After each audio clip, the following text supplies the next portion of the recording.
a fire starter.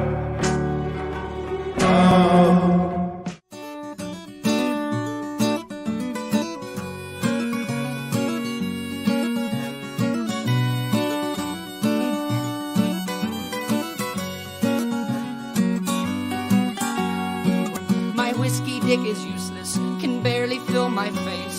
So now I'm back at Hula Hut, looking for a taste to shoot it fast, shoot it hard, at another whiskey bar. Throw it down, throw it back, toss it round, pass it back. Lick the salt, suck the lime, kill the shot and killing time. Throw it up in the sink. When I'm with my friends, I drink. I drink. I drink. Hello. Welcome Howdy to do.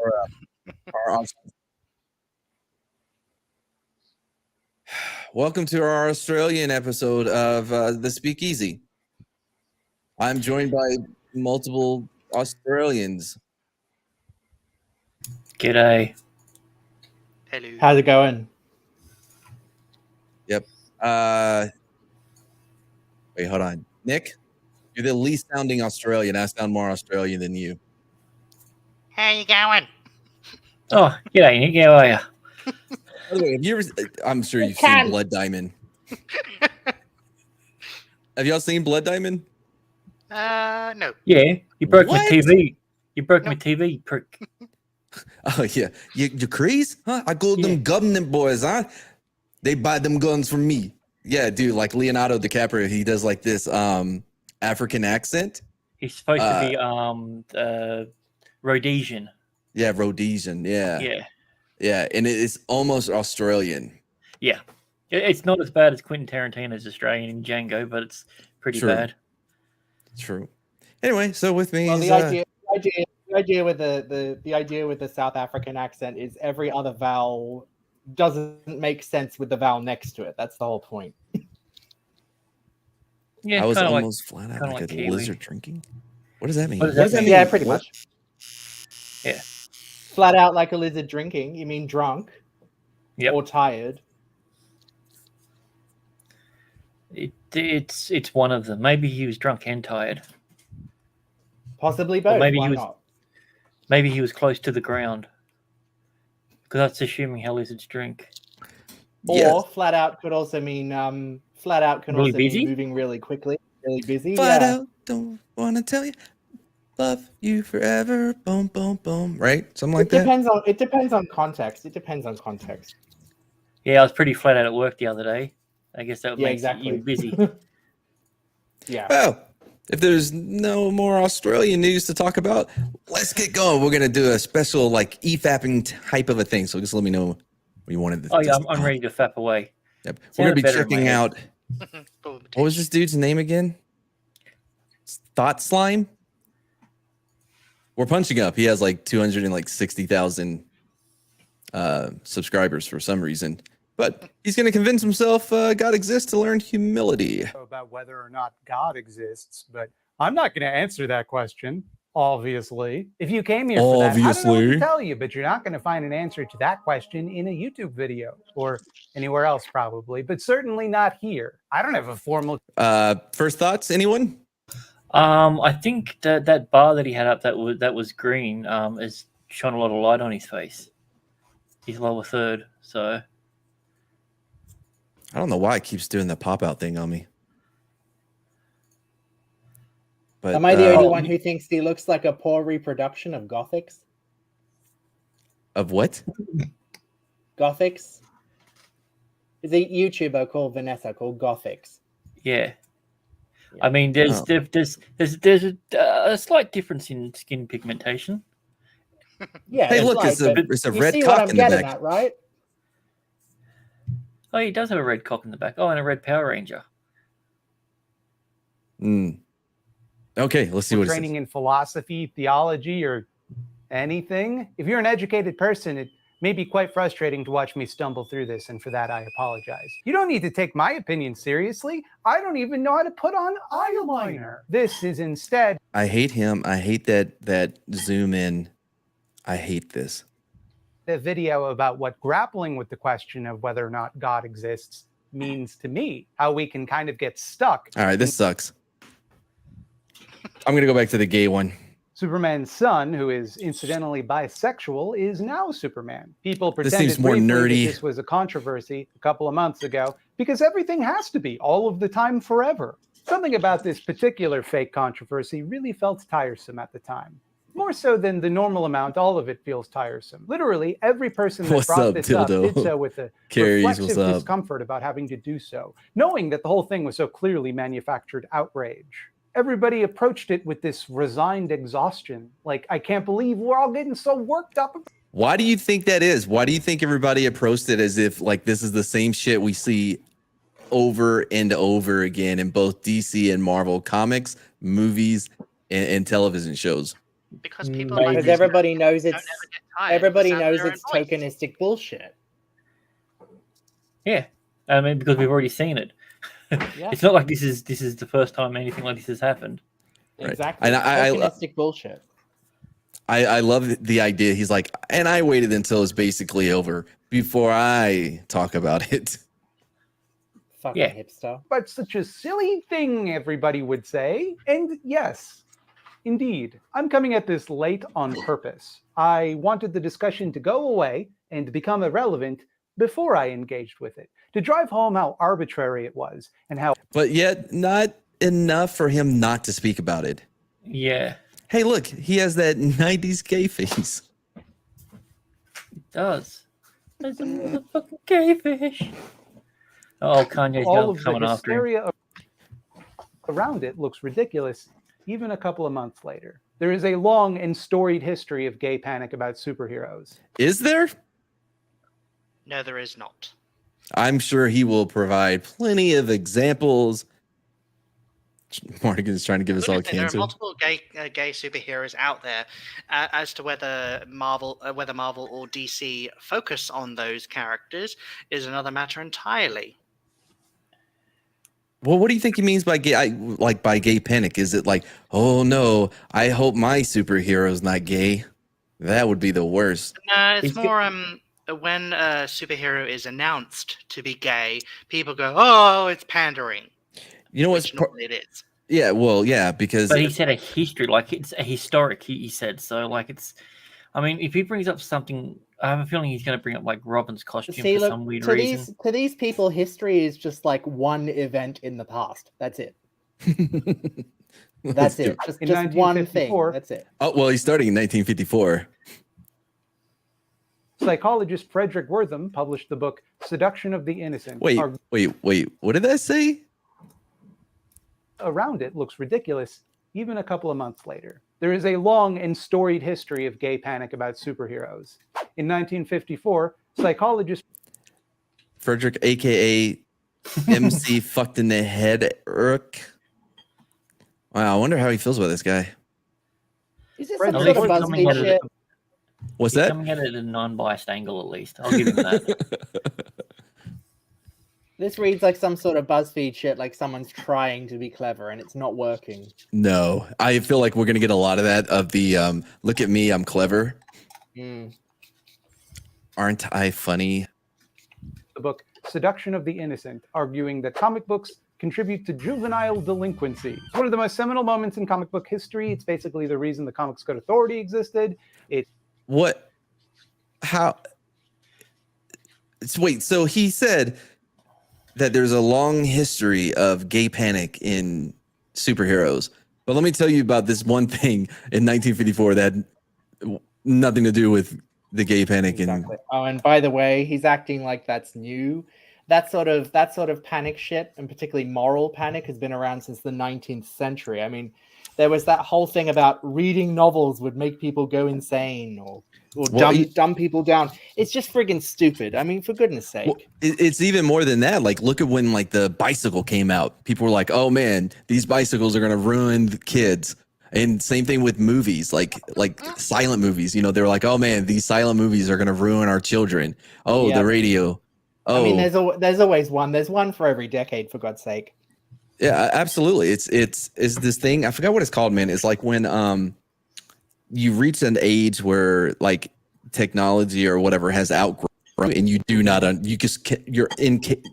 you're incapable of understanding it. Yeah, and that's I said, if it's not one thing, it's another. There's always something. Absolutely. Yeah, so I know exactly where he's going to go with this. He's going to go with that one speaker that basically went into the Senate and said that Batman and Robin are gay. Well, And Robin is. Well, he is now, but he wasn't then. Or technically, he didn't exist then. So Robin's always been kind of. we're talking about the straight one. We're talking about the straight one called Dick, not the other one that likes it. The problem is there was a couple of comics from Crime Something Stories. Yeah. It had a picture of a chick with her head cut off and another one on the subway where a guy was walking around with a woman's head. And that was the one that really got them to start to change their ideas and try and censor the comics. It had nothing to do with the thing, but I bet you that's the angle that he's going to go. About the one person that spoke up in Senate once about it. Well, we'll see how that plays out. It got comics horribly censored, blah, blah, blah. It's more or less why superheroes have dominated the medium ever since, which is ironic because Wortham also argued that superheroes like Batman and Wonder Woman were terribly gay, which, like most nerds at the time, he thought was bad and a mental disorder. Contemporary nerd book? Wait.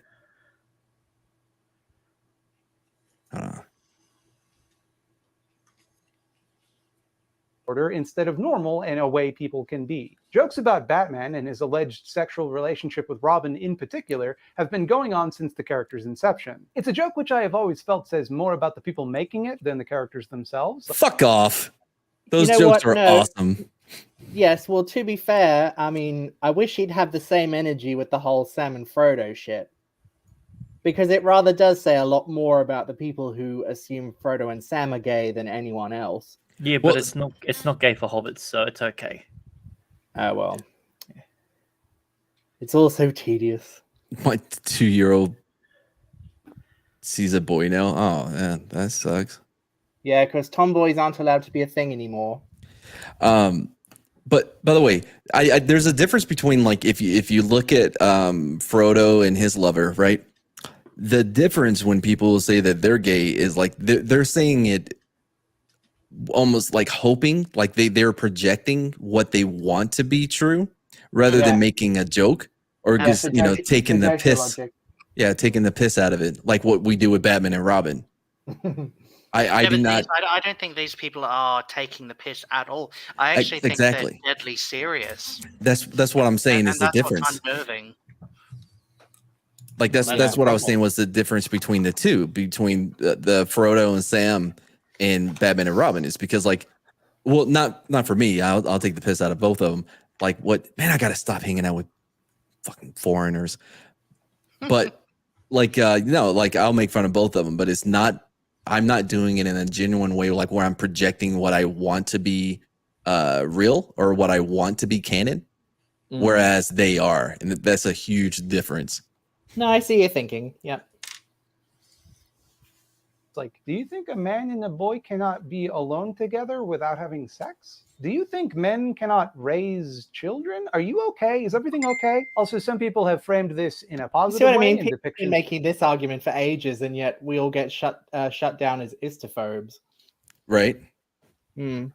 How ironic. I love how he has to flaunt his nerdness, just to let you know. But it's just enough, like, you know what I mean? It's not like it's enough that he's probably read a wiki page and he's like, yeah, I know stuff, but not in detail. I've bought 4 nerd things.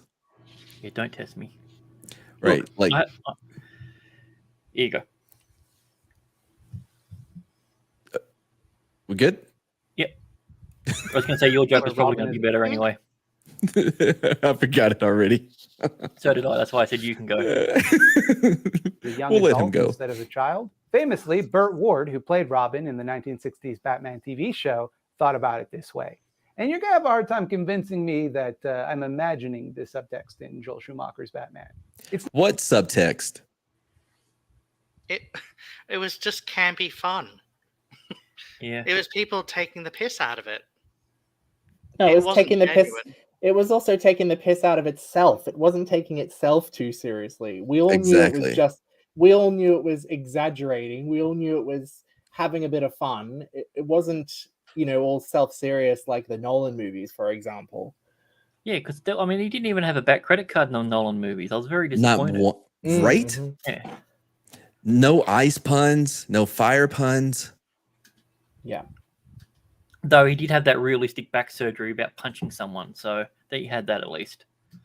Also, that whole thing about him like escaping that hole with no money and no resources, but wound back up in Gotham. Yeah, in a nice suit too. Yeah. By the way, to this day, I believe that Neil Breen, the reason why he will show you how his characters get from point A to point B in an absurd amount of detail is because he saw that and it upset him, and he's like, "You will never see this shit in my movie." Well, even to the point where he will show how people got into journeys from other films that he's done just to hammer home. Exactly. Neil Breen, what a He's great. I love his IMDb Breen page.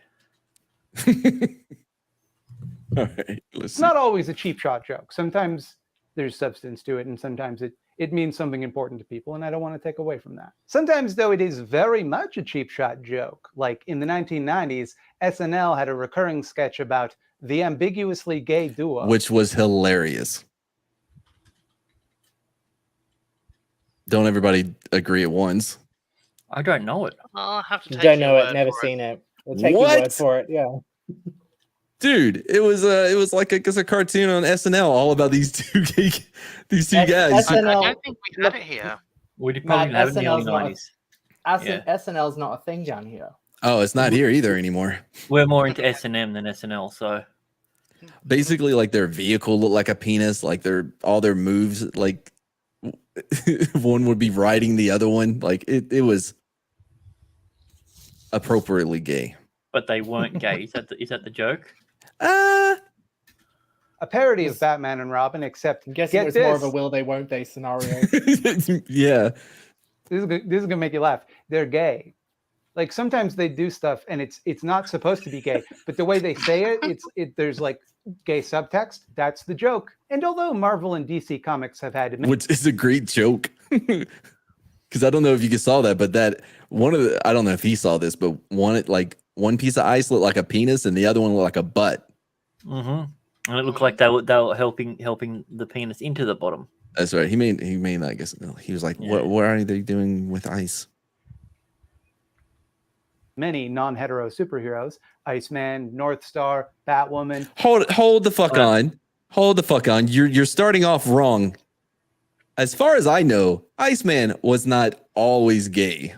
Okay, but Iceman's only been gay in the last, 5 to 10 years, something like that. And how did he turn gay? Jean Grey went into his head Jean Grey and said, "Oh, went by into the his head and way, messed with him. by the way, you're gay. Did you know that?" And he went, "No, I didn't know that." He said, "I've never thought that way. I've never had those feelings before." And she's like, "Well, you do now." Which is fucked up. Which is Yeah. conversion Yeah, it is. It's therapy. It's straight conversion therapy. Hence Yeah, the reason why I psychic don't buy conversion it. therapy. I mean, we've seen into the mind of these characters multiple times throughout the years, and there's nothing there at all. Surely there would be something, and yet, young Jean Grey, just go, oh, there it is, in your head, right there, clear as day. Fuck off. Like that would drive someone crazy. Like, wait, hold on, bitch. How do I know you didn't put that in there? You're you're like scrummaging. Yeah, thank you. Scrummaging around inside my brain. How do I know that you didn't put those thoughts in there? And that's what a lot of people thought when the quote unquote change was made. Is oh, no way, she did that to him Because she can do that. That's the thing. because she can do that. As a telepath. I mean, it'd be really weird one day. It's like, yesterday I really like cakes, but now I like dick. Huh.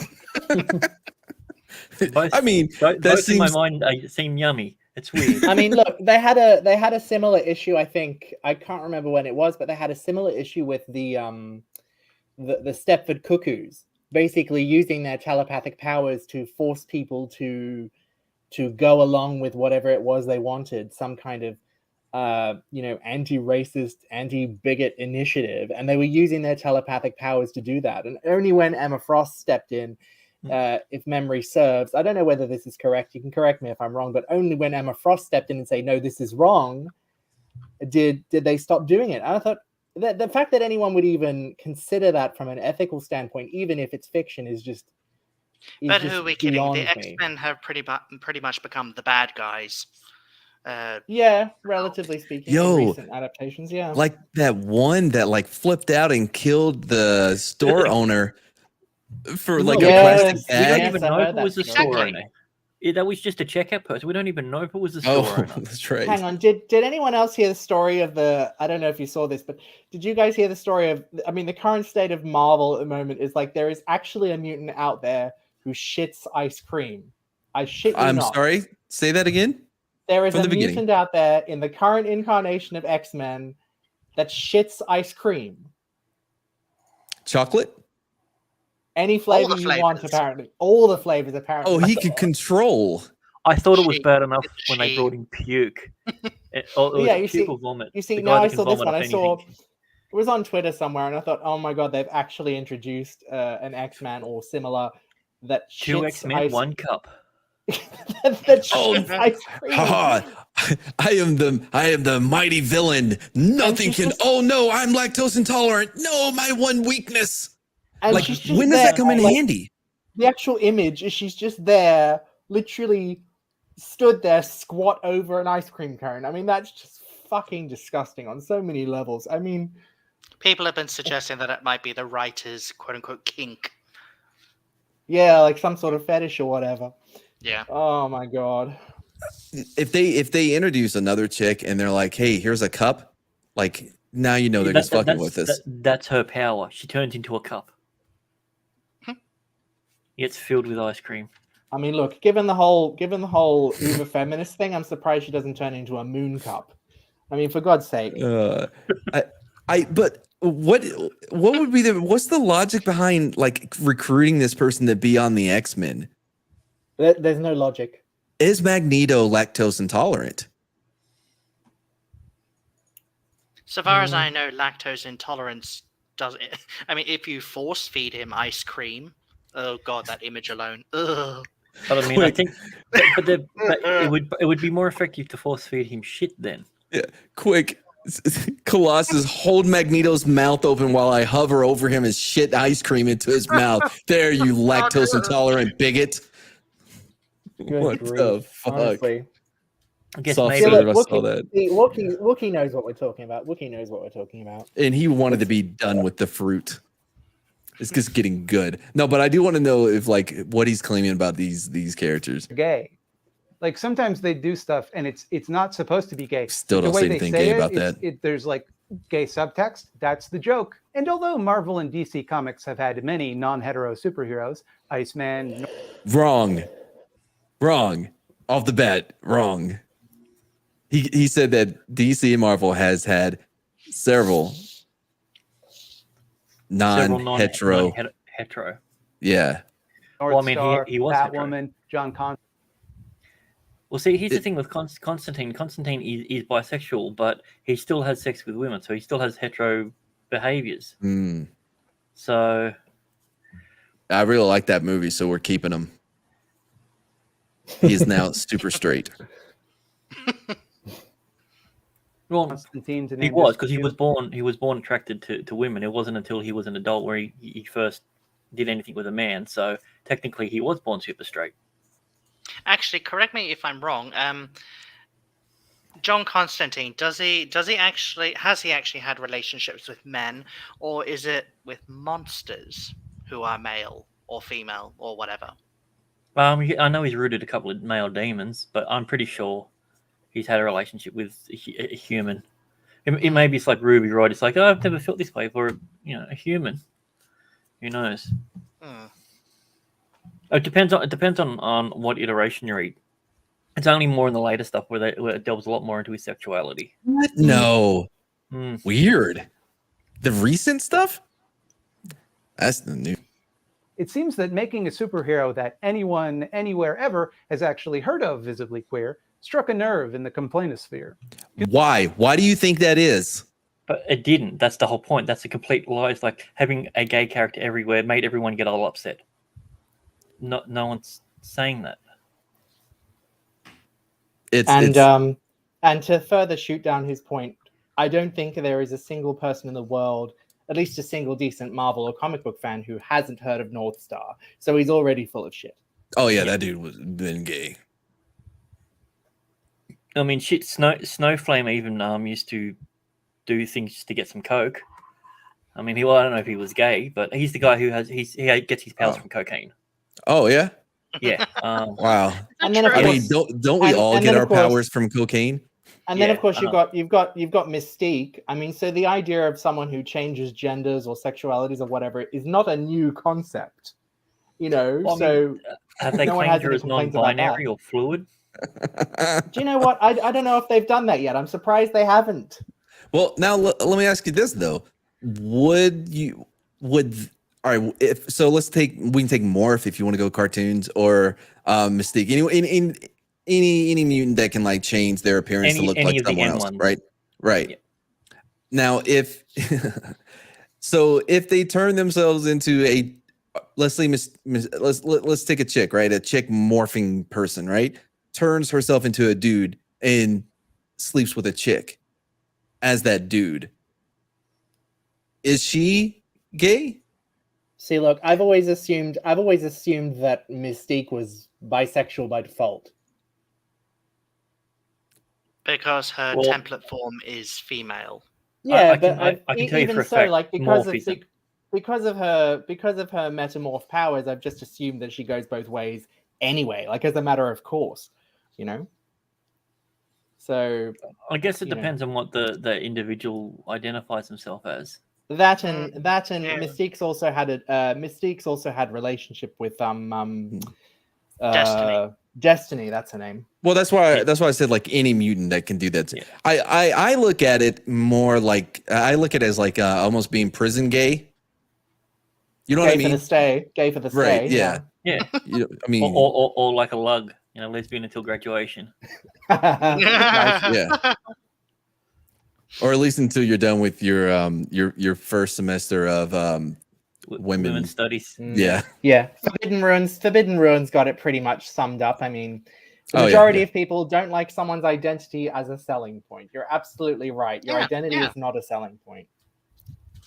Well, and by the way, it's a bad idea to have it anyways, because you're automatically cutting out a large a significant portion of your audience if you're focusing on the identity rather than the characteristics that this character may have. Yeah, like if you're only ethics or values or whatever. If you're not focusing on character, if you're not focusing on story, if you're not focusing on ethics, morals, or any other kind of stuff, if you're just focusing on the label, of course you're gonna alienate people. Yeah, of course. And I've said this like before about like modern storytelling, especially like with the MCU on television. Anyways, like they have like this external MacGuffin that they're having to like that's driving the story forward.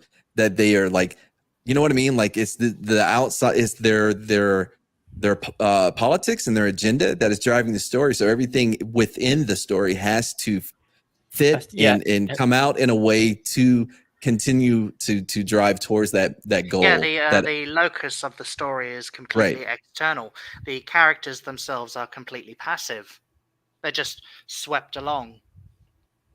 Yeah, they've got no agency of their own, and when they do, it's only about their XYZ identity, gender, whatever it is. Things happen to them. They don't make things happen. Things happen to them. There's no cause and effect. Characters. Yeah, exactly. There's no like naturally like unfolding of a story, right? Yeah, it's a lot of no causality. Yeah. It's something happens, and then something happens, and then something happens, and then something happens. And then he had a dick in his mouth. And then there was a dick fight. By the way, look, man, I was making the joke about the Spider-Man movie, the last one, right? Like, how can you waste having William Dafoe in there and not one time go, there was a spider fight, and they didn't do it. Yeah. It is ridiculous that they didn't do it. I mean, it was right there, guys. Come on. Whatever. I guess upset me. I But like, also, you like that character, and that character happened to be gay. oh yeah, I liked Yeah. how he treated the case. I just want to cuddle, and he slaps him. It's like, what a Right. explicitly deleted word. Yeah. Conservatoid pundits served up some truly What did he say? Conservatoid. Jesus Christ. You can already, all right. If that doesn't tell you his particular political slant, then I don't know what will. That's like saying, and it all come down to the libtards of the 1950s. You know, it's like, okay, well, I clearly know where your political alignment is. Yeah. Well- You want, and that basically tells me that straight away, I mean, as difficult as it is, that already tells me that you are not an objective thinker in this scenario. Hey there, Eagle Rider. But- Hey there, how's it going? By the way, Hello. like I think with the Superman's son being gay or whatever, like was the most obvious attempt at just wanting to sell the first edition, because they any article you read or anything about it, it would never say like, by the way, this isn't actually Kal-El. This isn't, you know, Clark Kent. This is the son. It was all Superman. I especially. respect the Superman's marketing. gay. I respect the marketing and everything to it, and as much as I don't like the author, he gives Australians a bad name, by the way. Oh, Um, He's got a punchable face. Oh, he does. It just, Ooh, man. he always walks around like this. Yeah, I'm looking but- down at you. Oh, that He's a poor smug guy. prick.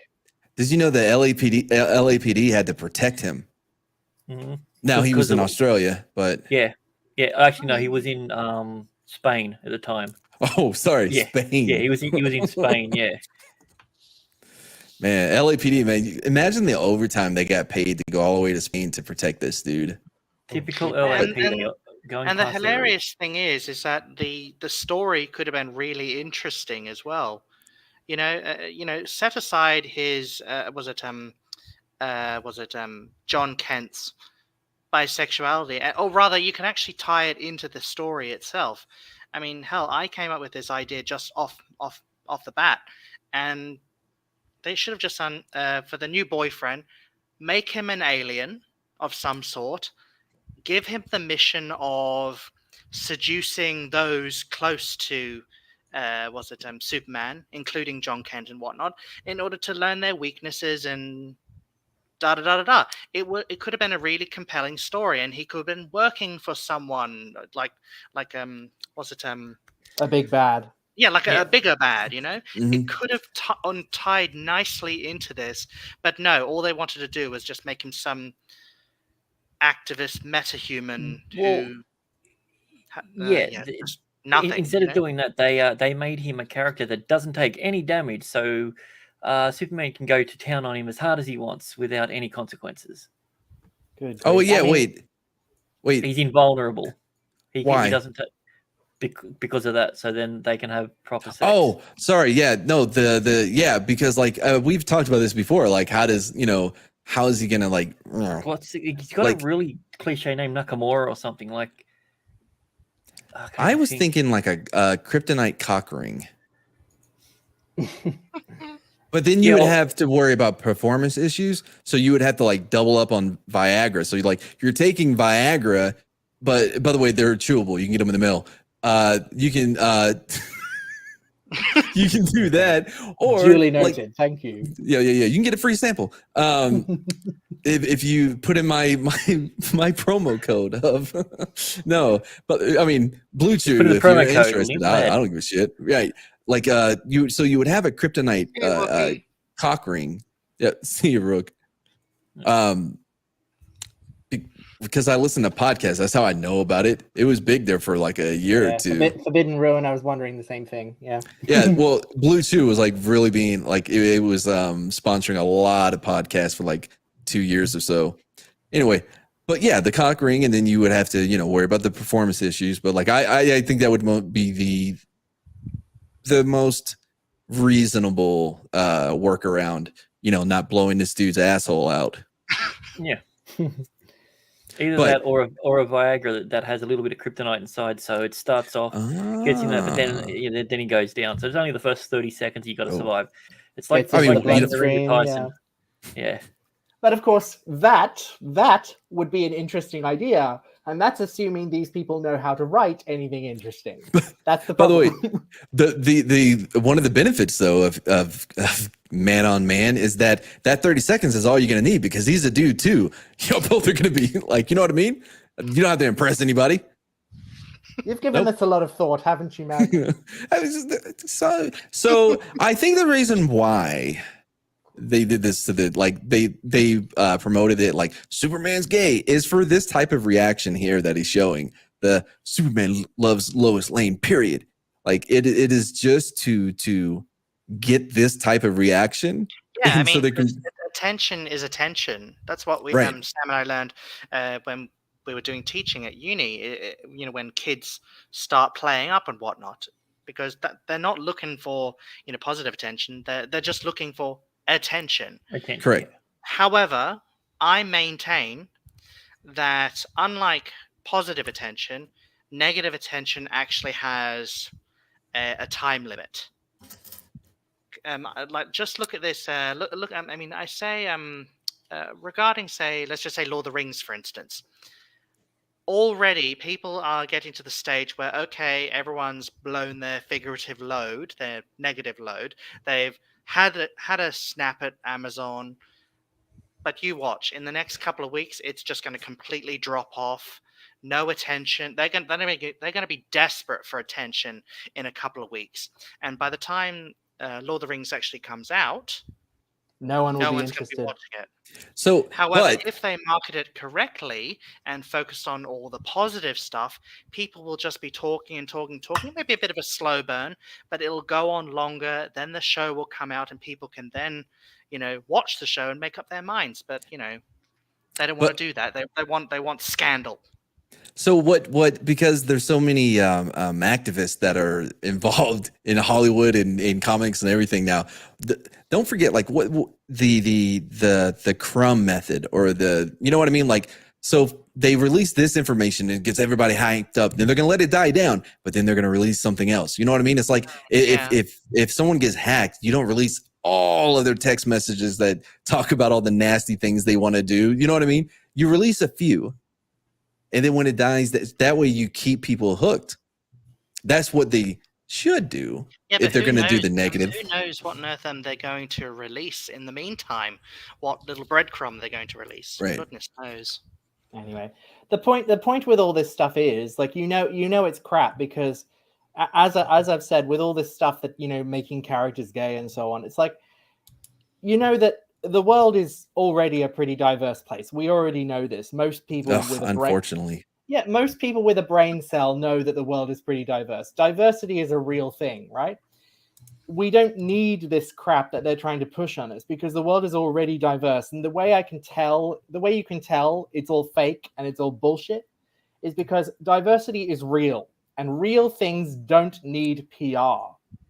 Yeah. So if somebody is out there marketing the shit out of somebody's race or gender or sexuality, you have a pretty good, They're insecure. you've got pretty good odds on that they're, odds on that it's fake, odds on that it's bullshit, that it's inorganic, that it's all contrived. And this is what's happening right now. It's ridiculous. It's the idea, like it goes to the point of like, where they're like, they have to see someone like achieve something so that they know that they can achieve it. Like, you know what I'm talking about? They're like, we have to see, like, it's so great to see this type of person in this position because now other people that identify as that, similar to that person will now be like, oh, if they did it, so can I. Dude, The issue with these way people past is that. if I may be briefly psychological in the words of Terry Pratchett, the locus of these people's identity is completely external. It's all dependent on outside validation, outside acknowledgement, outside influence, right?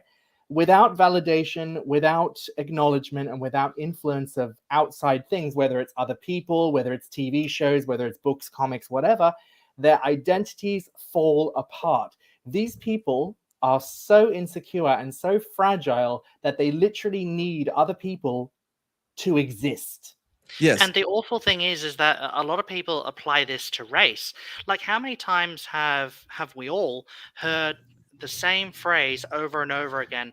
I feel seen, or when I was younger, there were no characters that looked like me, etc., etc. Look, listen, the people who've done that cringy video about the sort of the Lord of the Rings superfans, for example. Look, if you grew up in the mid to late 90s, if you grew up in the mid to late 90s, if you grew up in the 2000s, 2010s, there is not a single which piece these of superfans did. They're Thank all you. perhaps they're all enough. in their 20s, right? They're all in children. their 20s. Exactly. They're all children, they're all babies, they're all in their mid 20s.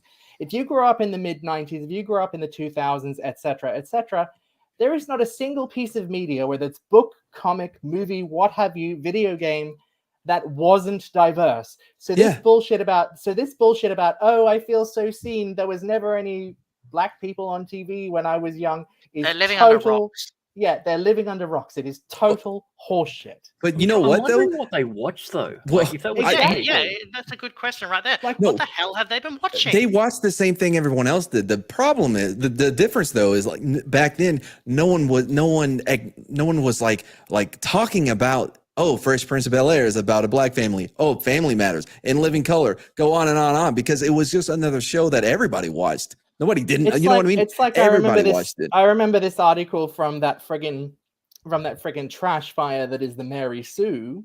One of the writers of the Mary Sue, if I may paraphrase them briefly, pretty much just watched the first Alien movie last Thursday. Yeah. That's how friggin' basic these people are. And when they complain about the lack of diversity, the lack of women, the lack of God knows what else, and it's like they literally haven't been looking. They haven't been looking. They haven't been watching. There's not enough diversity in Alien. No. It was they're like, how did I miss this? Look at this strong heroine. They were talking about strong female characters and shit, right? So it's like, what rock are you living under that you haven't heard of Ellen Ripley, that you haven't heard of Sarah Connor, or that you haven't heard of Buffy Summers, Lara Croft, Buffy Summers, Celine, or we can name a lot. Yeah, exactly. And that's something. As I said, if you grew up in the 90s, even the 80s, if you grew up in the 80s, 90s, or 2000s, which most of these woke fuckers have, they're lying through their fucking teeth about not having any diverse content. Yeah, man, I just wish there was more women in Xena. Exactly. So exactly. I mean, honestly. Well, so by the I'll say it's Nick. So Nick said something. It doesn't matter. One of them said it, was talking about like how about their identity or whatever, and like having to see things that look like them or identify. So I think it's part of. Oh, you were talking about the insecurities, right? I think. Well, that's why those two didn't grow up insecure, because they always had someone that looked like them. True. But no, like so they're. It's a lot like if very fundamental like Christians or any religion really, like the real like, oh, I'm all about this shit, like they identify so completely with their ideals and their you know what I mean, like their identity or whatever, their agendas that attack on those ideas that they have is an attack on them personally, right? Well, you can't just attack their ideals. You're attacking them. Yeah, Mad. They're also collective thinkers. So basically, an attack on, whether it's an attack on the individual or an attack on, say, for example, I'm going to use race for an example. So, for example, an attack on one black person is an attack on all black people. An attack on one woman is an attack on all women. It's they're total collective thinkers. Attack on Garrett. But see, here's the thing though. There's a catch to that. That's only if they have the same ideological ideas that the whatever group that would be that would attack. You know what I mean? Like if it's an attack on Candace Owens, that is not an attack on all black people. That's an attack on Candace Owens. Yes, dude, that's right. It's only against people they like. Correct. Hey, Showbeck. Sentient Dildo's got it. He says, "Don't you know that nothing existed before 2010?" It's like, yeah, right. That's about right. Yeah. Hey everybody. Hey I thought I'd come in here and kind of like even out the ratio a little bit more. I mean, I love my Aussie brothers, but seeing Mardigan in here all by himself, just So tough, man. You start like using their slang and stuff. I'm like, yeah, right. mate. Like, Superman Sin was rooting him. Eh? Yeah, so isn't that a shame? Just having a shag. But The old Jolly Roger.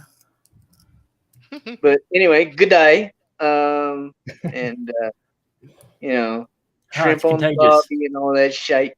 Anyway, I mean, you guys are making too much sense. This has to stop. This has to stop. You're making too much sense. All right, I'm back. All right, I guess we can get back to this video. Where did we leave off? Oh, what do they call them? Conservatards? Conservatoids. Oh, sorry. I like mine better, by the way. The one I just came up with. Conservatards? Mm. We're workshopping it. Yeah. Miserable bigotry on this. And I totally understand why someone would see their bigoted nonsense and feel compelled to respond. You can't just let them say bigoted shit without pushback. Why? Why not? Why not? Exactly. Why can't you let them just say it? If it's none of your fucking business, leave it alone. If it's not about, what do they say? If it's not about you, then it's not about you. So shut the fuck up. That's what they say. What? So I here, want to take Christian turn of phrase. Turn the other cheek. Who's this guy? No, I like the other version. What's his name? Something slime. Thought slime. So X pretty big in the bread tuber world, or whatever. Christ. So here's the idea. Like, if you allow people to just scream into the abyss, eventually they're going to be like, well, nobody's listening, because a lot of it is attention driven, right? Like if you look at like the 90s and early 2000s, they were still like these triple letter marches and stuff like that, but there was like 5 people and nobody went out to like counter protest because there's 5 of them. And you would see like they would be less and less, because why go out there? Like, you know what I mean? They're like, oh, we got to go out there and protect because like they attack us. Like, oh, nobody showed up. Do I really want to spend another, $400 traveling across the country to this rally and no one's even there to hear what we're saying? Do you get what I'm saying? But what did they do though? They made it such a big deal that it actually increased their numbers. They are turning people into the thing that they're trying to fight against. It's the moral panic of the decade. As I Exactly. As I said, it's the moral panic of the decade. In the 1800s, it was novels. In the 1900s, it was, Jack the Ripper or whatever. God knows what else. I mean, there's one for every decade. And in the 90s, it was video games. Well, in the 80s, it was AIDS. In the 90s, it was video games. In the 2000s, what came around the 2000s? It was swine flu. Swine flu or Zika or friggin' SARS or whatever it was. Or no, terrorism. Pokemon. Yes, terrorism, anthrax, and all that shit. And then the 2010s, well, that's pretty much all the the very beginning of all the woke bullshit. 2016 with all the rise of the ists and the phobes and the yes, exactly. Well, yeah. Anywho, let's get back to this dude, because that normalizes their bigotry, even though that normalize. Hold on. I totally understand why someone would see their bigoted nonsense and feel compelled to respond. You can't just let them say bigoted shit without pushback, because that normalizes their bigotry. No, it doesn't. If you starve them of attention, it does not normalize it, because it doesn't become anything. It's attention is attention. Screaming. Yeah, attention is attention. If these people are looking for a reaction, you are giving it to them by exactly. Yeah, just ignore them. Who are the bigots though? Who is this guy saying the bigots are? People like us? Oh, conservatives and such. Well, basically, short story is actually, they tricked everyone to make everyone think that Superman was gay, even though it wasn't Superman. And then when people got up in arms about it, they go, "See, these people are so triggered. It wasn't even Superman. Why are they getting so angry?" And it's like, Right. dude, you're the one that told us it was Superman. We're like, no, we didn't. Like, yes, you did. Well, you should have read. That's why you shouldn't just read headlines. You should have read the book before it came out. Right. So, the whole thing, like, because then it normalizes it. No. It becomes normalized when you give it attention, because now it's there and now it's normal to be. You get what I'm saying? Yeah, you're actually, like, even if you're, I'm pretty sure Twitter algorithms work exactly the same way. If you respond to it by quote tweeting it or by replying to it, you're effectively boosting that. Yeah. By ignoring it, nothing happens. By interacting with it, you are boosting it. I'm gonna disagree on doing nothing. Is the better option, because we've done nothing in relation to a lot of the stuff that's happening now, and that's why it's happening now, because we did nothing. But that's a fair point. I think it's a case by case basis. I think true. There's always going to be an exception to the rule. However, what's happening now did not become this huge thing until people started giving it attention, until it became like the thing that in the spotlight. You know what I mean? Where everybody's like, "Whoa, what the fuck is happening over here?" And then it became a bigger thing. Does that make sense? Like Mad Max is a perfect example, right? The Furioso one, right? I thought it was a cool movie until later on when I'm like, wait, it was a Mad Max movie though. Yeah, it was a Furioso movie. Exactly, but that really didn't even hit me until like, after a lot of this started happening or whatever, and like it became attention. So retroactively, it makes you realize like, oh, it was there, and like then it becomes normalized to you. Like for any of us here, like it used to be when we watched movies, we weren't like, I guarantee the white guy's the bad guy. You know what I mean? Or I wonder who. You know what I mean? How they're gonna make this straight white guy feel like a piece of shit throughout this movie. But now, for me at least, I'll speak for me. Whenever I watch movies, I'm taking count. You know what I mean? And this sucks. I don't like watching movies that way. But I am fully aware of the roles that people are going to be playing based on identity. Right. So, you get what I'm saying? But yeah, like I had the same problem when I was last in the cinema. I was keeping count. And I'm like, what the fuck am I doing? Can I not just watch a movie without, wondering in the back of my head whether all of this is pandering or not? It used to be just like, oh, I bet the black guy's gonna die first. This is a horror movie. You know what I mean? Whereas now it's like, oh well, if it's the evil guy, he'll be white and he'll almost certainly be male. And if he's not evil, he will almost certainly be an idiot. 100%. But one last thing, right? So I used to play Ghost Recon Future Soldier on the 360 Li. That was really good. I was one of the best players, right? I know this sounds braggadocious, but it's true. I guess was. But I would get a lot of hate mail. Like this one was like, I hope your mom dies. Like there were some really good ones, but this one dude, like I don't know if you remember trying to send a message on the Xbox 360 back in the day using a controller, right? It was a pain in the ass because you're having to scroll through the keyboard or whatever. This dude sent like 4 or 5 messages of one message because like you only had so many characters. And I mean, just like this whole long thing about, I'm garbage and I'm a cheater and right? And I sent back K. Yeah. The letter K. That's one surefire way of pissing people off is just K. K. Especially after all the time and energy and thought that they put into all that shit. And you're like, okay. That's the problem with having arguments. Sentient Dildo makes an interesting point. He says you've all been programmed. Do you know what? I actually agree. I do think we have been programmed to a degree to respond in a particular way to all of this nonsense, and it's very unsettling how easily we've all shall we say fallen for it in many ways. I don't see a problem with it as long as you're able to separate yourself from that from your, not only just your response, but from whatever it is you're responding, right? If you're and not just taking that, it, yeah, and not just that, Mad, but also to question it and to be right? aware that it's happening. Exactly. Yeah. But I hate saying this because it sounds so hippie, but to keep yourself centered, like to realize what is important and what makes you you. Yeah, if perspective. Yeah. Right. So as long as you have that, I mean, I don't give a shit. Like we can respond to all this garbage all day. When I'm done with it, I'm not sitting up like, oh God, I can't believe that happened. Oh, what are they doing to my kid? You know what I mean? I'm like, oh, that fucking sucks.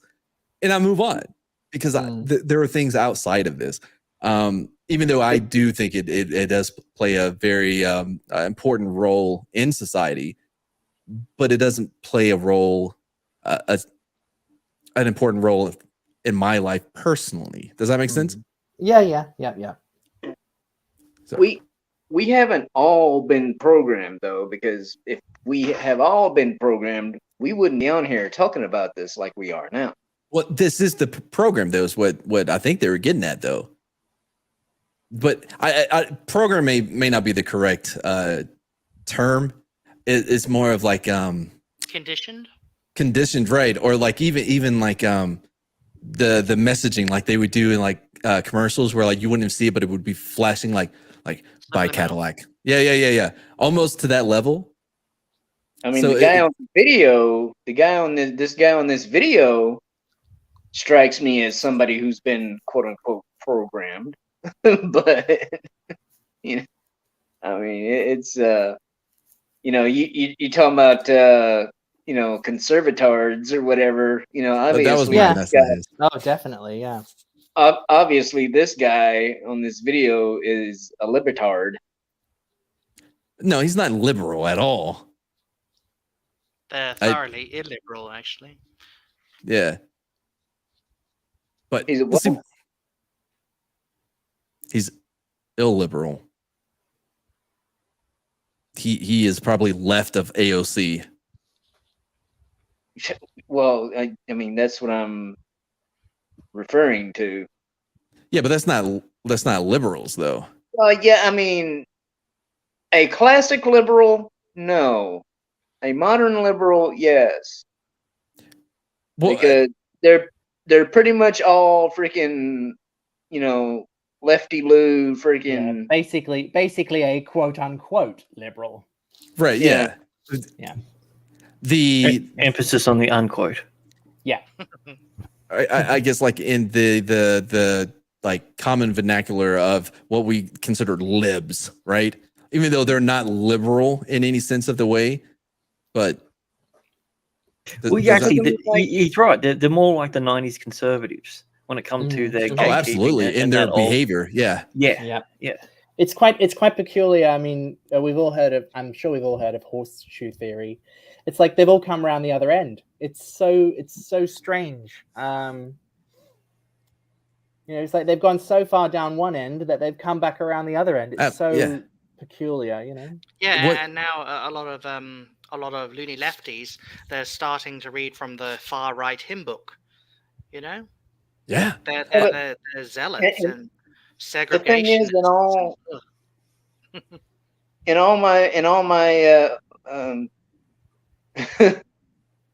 my 51 years, I don't remember any quote unquote conservative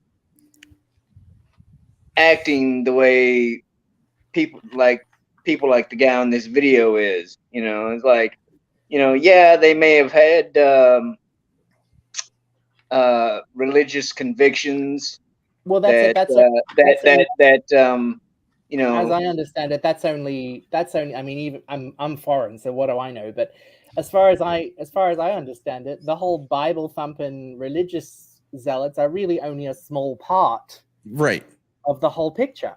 You know, as are these, because this is a non-theistic religion that they have here. Well, it is. Like, they've got their prophets that they got there. Everyone else who isn't is an apostate. You know, if you've turned more center or more conservative, then then you're essentially shunned. It is a modern day religion. Except the difference is, instead of having a single like Deity? monotheistic deity or God or anything Right. like that. It's the power of essentially the government.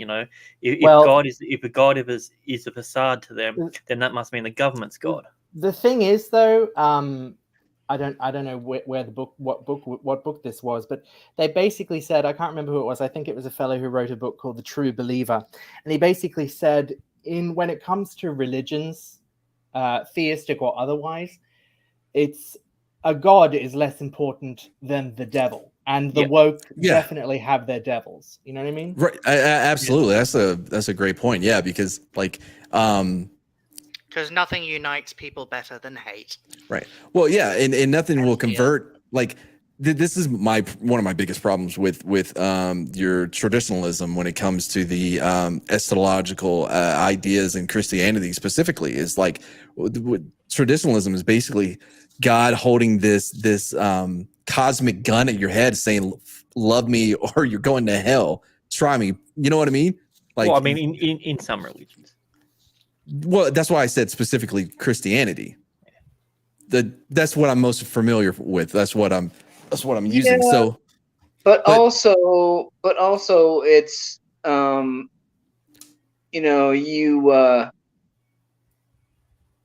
all things are forgiven. But see, that's universalism, right? If you ask, in Christianity, if you ask God for forgiveness, and you really are truly, repentant, then you'll get it. It's not it's not none of this like the what is it, that the Westboro Baptist Church people or whatever that were holding signs that said God hates fags and all this stuff. Hold on. First of all, I didn't even get into all of it. There's a lot more. I can talk to you about the traditionalism, the conditionalism, and the universalism, and the differences between those, both in a theological and an academic sense, dude. Like, it's not childish at all. I just did not get to expand upon what it was that I was saying. That was just a little bitty clip of what I was saying, right? Yes, there is forgiveness, right? But if you look like the flat tire theory, like you have missionaries that are going to like this never before visited like community or whatever in like the Amazon, right? And they have a flat tire on their way, and while they're having to change and stuff like that, they're delayed, and somebody in this village dies, right? Now, if you're looking at like the age of the age of accountability, we'll say 13, right? They're past that age. Since the flat tire delayed them, they didn't hear that message, right? Then, I mean, they would go to hell. Now, the people, we'll talk about how like, well, no, there has to be some type of exception to it or whatever. I lean universalism personally, right?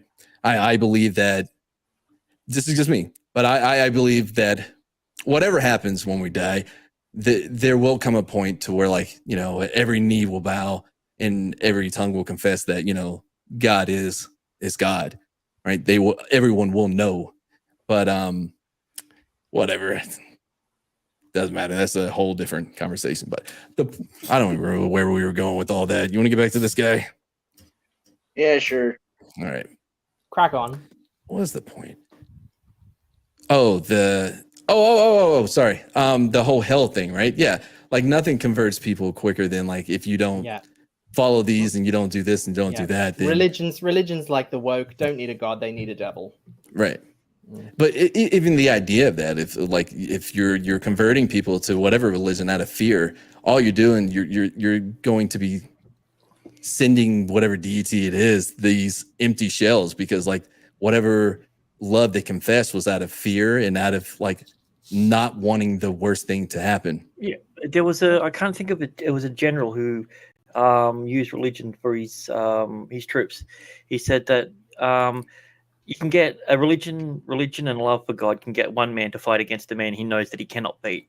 Hate of the devil can make that one man fight against an army he knows that he can't beat.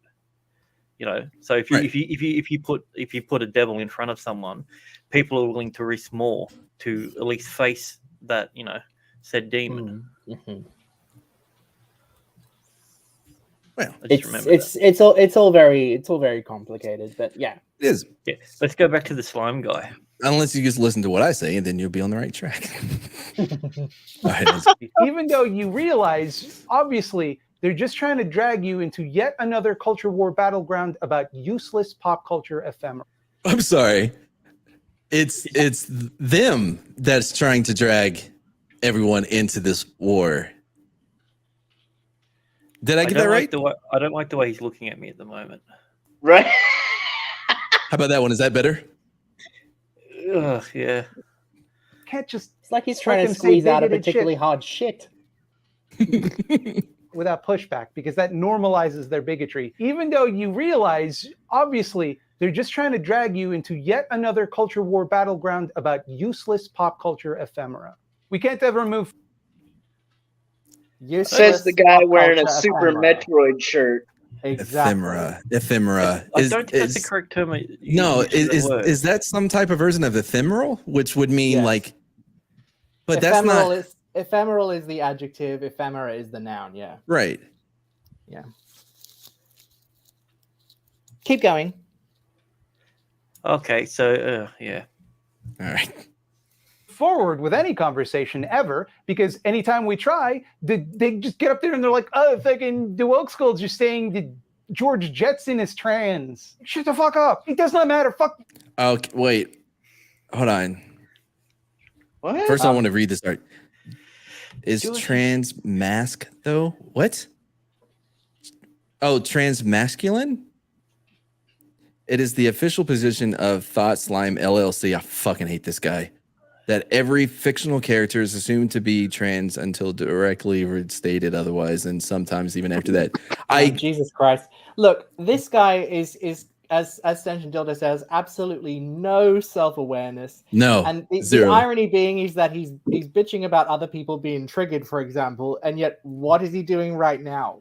I But think in his we're missing defense- we're missing the biggest point. How far does his mouth go down on that side?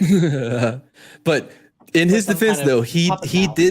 did say that he waited until it was all over before he addressed it. By the way, I know he's saying this as a joke, as like a ha, right? But there's some truth in that he would prefer it if that was the default setting for every character, is that the default is that they are trans unless otherwise specifically stated. You get what I'm saying? Like that's no different to saying I wish every character was straight. right. Yeah. Well, that's the default, as it should be. Yeah. Read your Bible. All right, we'll keep going. Remember the good old days? Sorry, remember the good old days when the word trans meant transmission? You know, Yeah, like you were talking about. You know, like you were talking about like a T-56 or a. Well, that was the thing. When I was younger, I was taught to change the training. Now I have to go to freaking training for being hateful. For trying to change. Like, I don't get it. Anyway. Screw you. I like that one. The That's a cynical true part of story. me also can't help but feel like the whole thing was cooked up by DC Comics to generate this exact reaction to get a No shit. Fucking wow. In the you could see him struggling with having to admit this this obvious fucking truth. But he's talking about it like he's the only one that's thought of this revelation. But he's saying this 5 weeks after it's already came out. Right. More importantly, you know, like the where you have it frozen, paused right now. Okay. More importantly, who the hell cuts his hair? I think the same guy that cuts Spencer's hair. What's his name? Oh, the guy that got punched. Yeah. The guy who was alt-right, but now he's pro-Biden. Yeah, okay. Oh. Well, I mean, that's basically the same thing. Spencer. Spencer. Richard Spencer? No. Richard Spencer. Is it? Is that right? That doesn't feel Spencer? right. Dick Spencer. I mean, it's like he's like he thought has to a lesbian himself, haircut. I'm gonna shave my head. I'm gonna buzz cut my head, and then he changed his mind, you know, and just left it. That's the problem with kids today. They can't commit to anything. But, by the way, that is like a alt-right haircut. Like, Mm-hmm. Well, it always was. Why? Because he cut all the hair on the left, so it's all right. I don't know if they're going by a different definition, but like it's supposed to be something that does exist. It's something that exists and you like for a short period of time. Right. Well, that's ephemeral, yeah. But ephemera is like it's basically the same thing. It basically means something that passes by quickly, basically. Right. Yeah. Like the love of a father. Or life. Anyone? Yeah.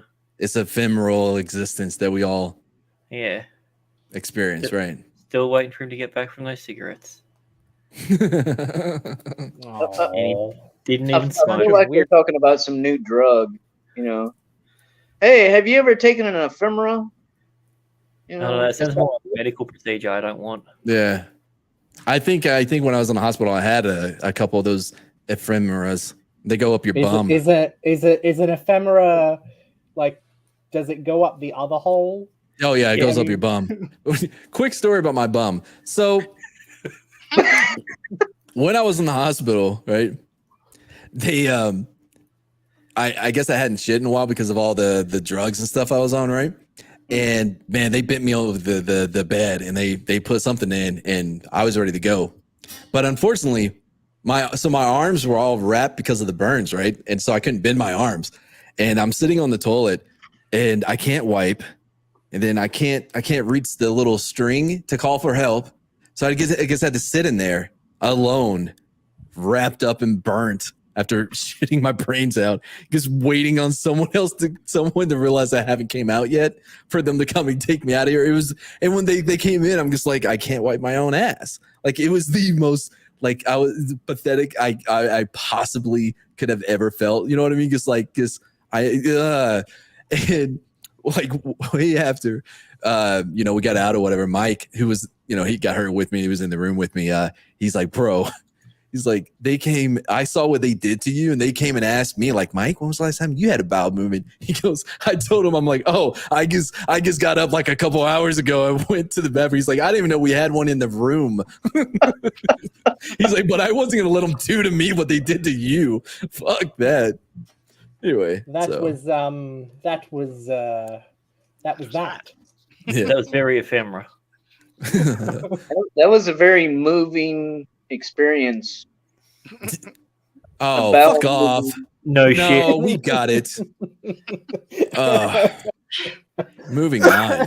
Weirdos mad so that people like me would, I don't know, buy the comic to get revenge on them or to show support. That's exactly what you're Yeah, doing, though. dumb. That's the thing. Look, do you remember when the "I am not Starfire" bullcrap came out?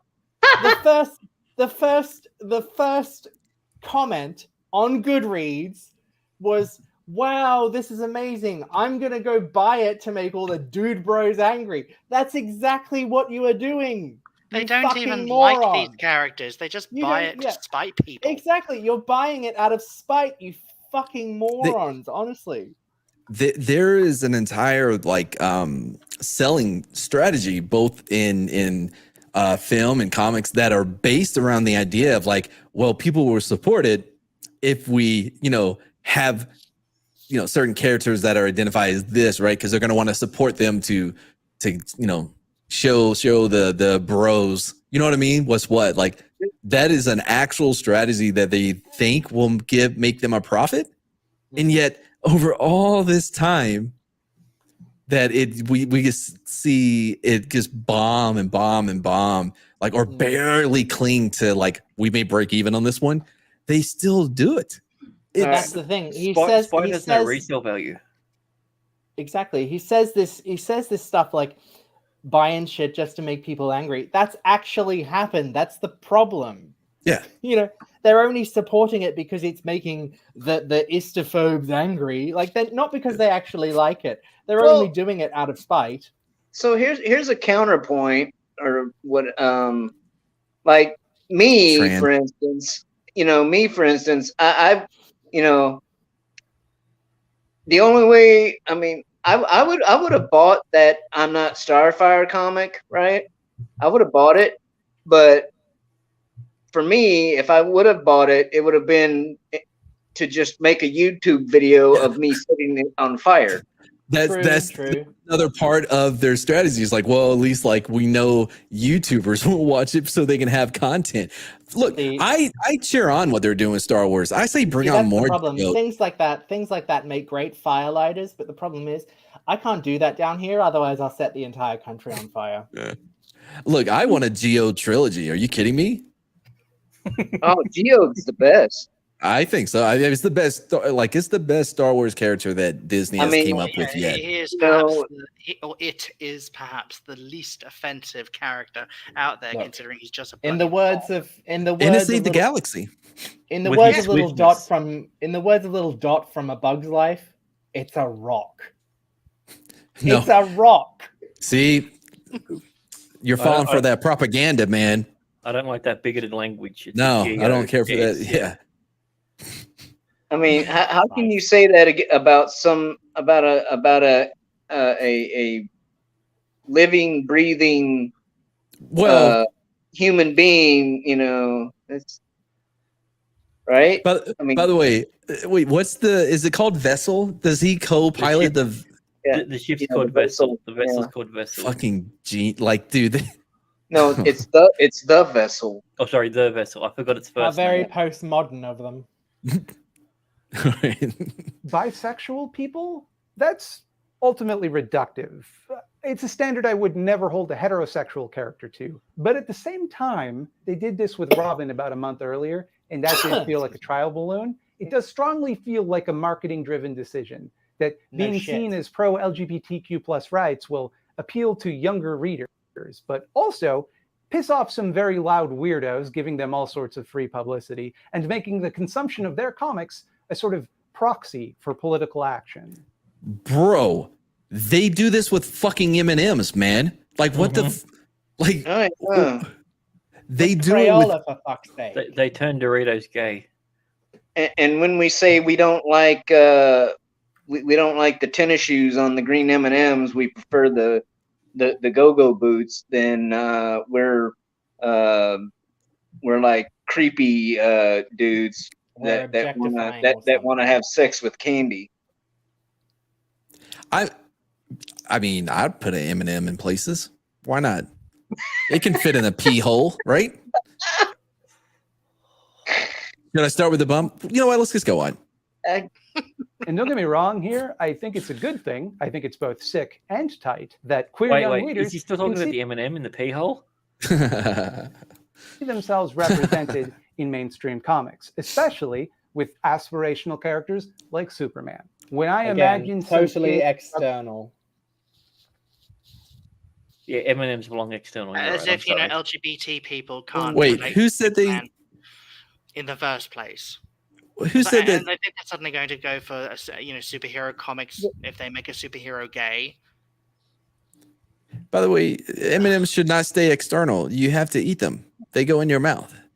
Yeah, where they melt, Yeah, but not in your hands. well, no, they will totally melt in your hand, and they're not allowed to say that legally anymore. They do not melt in your hand. The fuck they don't. It's chocolate. It has, Have you it ever has held a- them in Texas? Well, no, Jeez. actually, Yeah, no. a chicken will melt in your hand. M&Ms, look, if I've got a packet of M&Ms, they don't last that long enough to melt. That's the thing.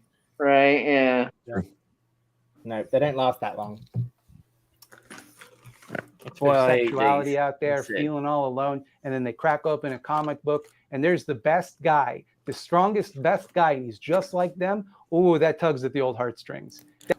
Oh, but it's on such a surface level. Exactly. It's so fucking shallow. I mean, Yeah, look, the thing this is, stuff one is of the only things- great. It's only great. It's only great if you're a shallow piece of shit.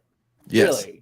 The thing is, on that, yes, it is shallow, but it's going to lose its what do you call it? What's the word? Appeal? Yeah, it's going to lose its appeal. It's going to lose its novelty very fast. Like as soon as everyone knows that, for instance, John Kent Superman is bisexual/gay, because let's face it, he ain't going to be put with a woman. Let's face it. So he may as well be gay. the novelty is going to wear off very quickly, and then people are going to start looking for more. They're going to start looking for the story, but the story ain't there. No, the story's he's gay. Yeah, I know. But Hey, don't forget he fights against climate change. Yes, in a world where you've got superheroes who can control the weather and God knows what else, he fights magical climate beings, change. gods. Yes, magical beings and all that stuff. Like, oh Christ! Anyway, Didn't realize climate change was an issue on Earth 616 or whatever it is, or is that a Marvel thing? Real quick, Marvel thing. Oh, whichever. I cannot agree with this less. Like, I do not believe I don't think that homosexuality is something that people choose. I think that it is part nature, part nurture, right? I'm not one to dissect, but nobody is either. I do not think that homosexuals are recruiting. I've been around a few, and although they find me adorable, they were not recruiting me. You know what I mean? I served with a black gay goth. I mean, no one would choose to be those three things. But in the army, especially. Well, he chose goth. You know what I mean? But like, yeah, you're already black and you're already gay. Why not throw goth on top? But I love that dude. That's my brother. You know, and I took him home with me. I took him to East Texas. By the way, a lot more racist than I remembered. But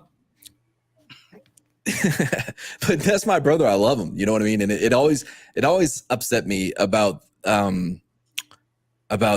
gay marriage was because like that dude saved my life in Iraq. You're telling me he can't marry who he loves because it happens to be a man, but I can. Like that really bothered me. I do not think like him. Like, and by the way, I had this buddy in high school. We actually had, the electronic baby or whatever you got to take care of. Yeah. By the way, we failed with a -39, but Andy was, we knew Andy was gay in kindergarten. Like he had always been, you know what I mean? But nobody gave a shit. You know what I mean? Because this was like the 90s. Like our generation was really over that. Like nobody really gave a shit about that. Yeah, and he was black. Exactly. In the 90s, no one gave a shit. No, look, I was in East Texas. I graduated with 150 people. That was 7 towns combined, and I'm walking around the halls of this high school with my black baby Moesha and my gay black husband on this project or whatever. Right? I never got shit for it. Never. I failed because I had this dream where a baby was crying. Turned out that baby had been crying for hours. But what my point is, though, no, I do not think that it is a recruiting thing. I do think that people can be talked into certain things temporarily, like Mormonism. Like, you know what I mean? Like, if you can be talked into sucking a dick if you can get talked into Mormonism. That's all I'm saying. If what he's driving at is that people can be coerced, I mean, certainly, but no, it's not a choice, mate. Yeah, no, there have been studies, and it's not a choice. I think it might be a bit of both. Whether if you're talking on the matter of behavior, like certain behaviors, definitely, but the actual sexual attraction, I don't think that's a choice. Nope, I agree. Anyway, moving on. However, veganism, that's a choice, and you're making a wrong one. Yeah, absolutely. And I despise vegans who make their pets eat vegan too. Oh, that's just animal abuse, right? But I love when they go on TV to prove it, and it always fails. I've seen those clips. They're hilarious. And a homosexual you can trust. A vegan, not so much. Nope. They'll always go back to the meat. Yeah, I never trust anything that eats my food's food. So. Oh yeah, just remember if an apocalypse happens, just remember eat the vegans first. Yeah, was They're the closest to vegetables. Yeah, the closest thing you get to free range. Yeah, exactly. Hey, Wow. I got a question. If you put a vegan in a blender, do they become like a V8? You know, like a juice or something? Oh man, I hope it's the one with fruit in it. Like, cause like I don't like the straight No, V8. they're That's more just like gross. grass-fed cows. Wait, Well, so, hold on. So if it's a gay vegan, would that make it the V8 Yeah. with the fruits? yeah, there you I was go. going to say that, but I thought I'd better not. Excuse me. What? Because they're more palatable for me. Like I like having the little bit of fruity in it, right? I like having a No? bit gay in my mouth. Yeah. Little sugar in the tank never hurt nobody. We should Goes go up the on. exhaust pipe, though. We're 5 minutes into this. Oh, good grief. I don't even think we got to his point yet. Well, you did say we were going to EFAP it, so Well done. But also, I'm hesitant to give a lot of props to DC Comics, a subsidiary of Warner Media, a Oh, no. subsidiary of AT&T for it. I certainly don't think that buying their comics contributes to any sort of meaningful political change. And it's a little... Nor should it really.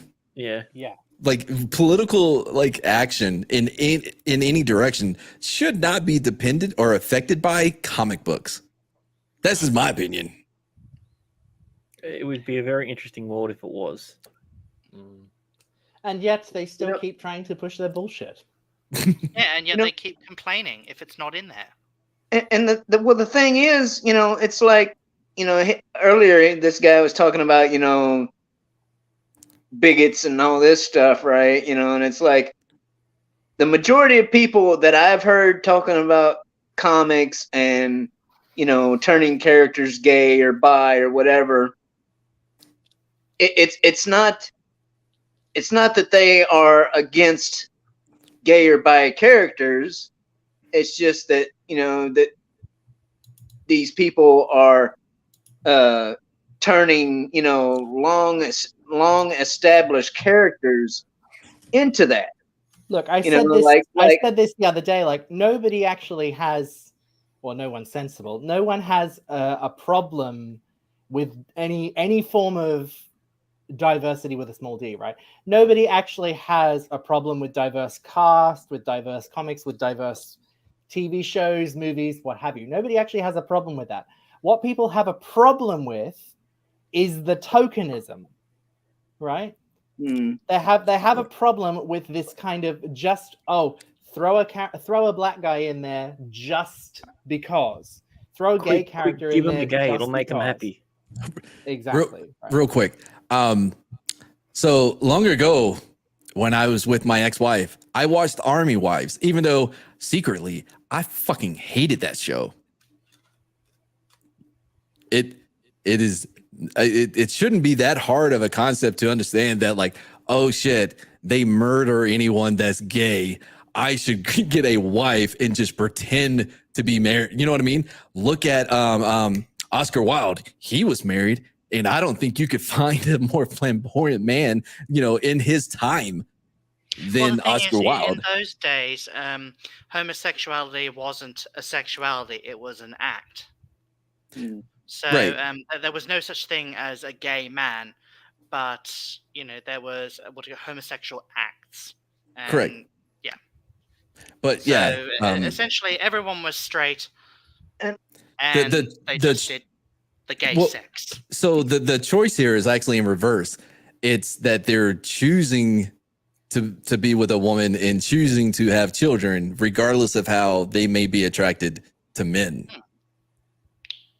And well, here's the thing, like something like that kind of goes in cycles too, I think, you know, throughout history, because like quite a long time ago now, but you know, ancient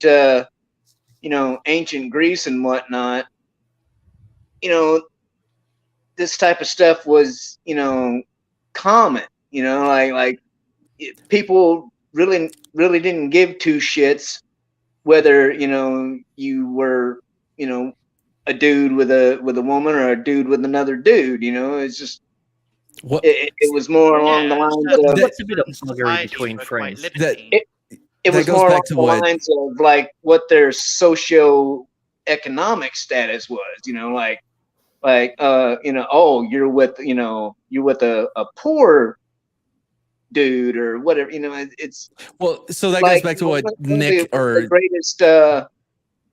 of the greatest conquerors in history, Alexander the Great. he loved the D. He was I mean, well, he liked the D and the V. Yeah, he liked them. But again, I think that goes to what Nick or Sam. Shit, people didn't, they're like, well, I'm not going to follow this guy into battle because No, Well, I the think that signal goes wasn't back. there. Well, it also wasn't goes there, to that's it. what one of y'all were saying about it being an act rather than a lifestyle. Yeah, The way it was rather seen. than a label. It was Yeah, just like an Right. they didn't have a notion of sexuality. Everyone was just quote unquote default straight, Because that's how You just kids are were. born. Yeah, Yeah. because that's how people are made. Right. And So yeah, and that's how it was defined in the law and everything. So you weren't actually a homosexual man, but you were a man who did homosexual acts. Yes, you were a man of Yeah. buggery. Yeah, Right. you were a quote unquote sodomite. Someone who sodomizes, so to speak. Just like that Bible thing, sodomizing Gomorrah or whatever it was That- called. again, that doesn't. If it isn't a choice, reproduction would be it. Okay, not everyone's gay. There are some gay people. There are some straight people. I'll say this right now. At least 3 of us on this panel are straight. So there still would be reproduction. Not everyone is not there. It's not a binary. Wow, this is weird for me. You know what I mean? I usually like it's not a binary that either you are either everyone is straight or everyone is gay. Like that's not. So the only way that reproduction would be impossible is if everyone is gay. Yeah. Which most of us have only been gay for a weekend at most. And I mean, and the thing is, it is totally entirely possible that there are people who do like both. It's like, Yeah, sure.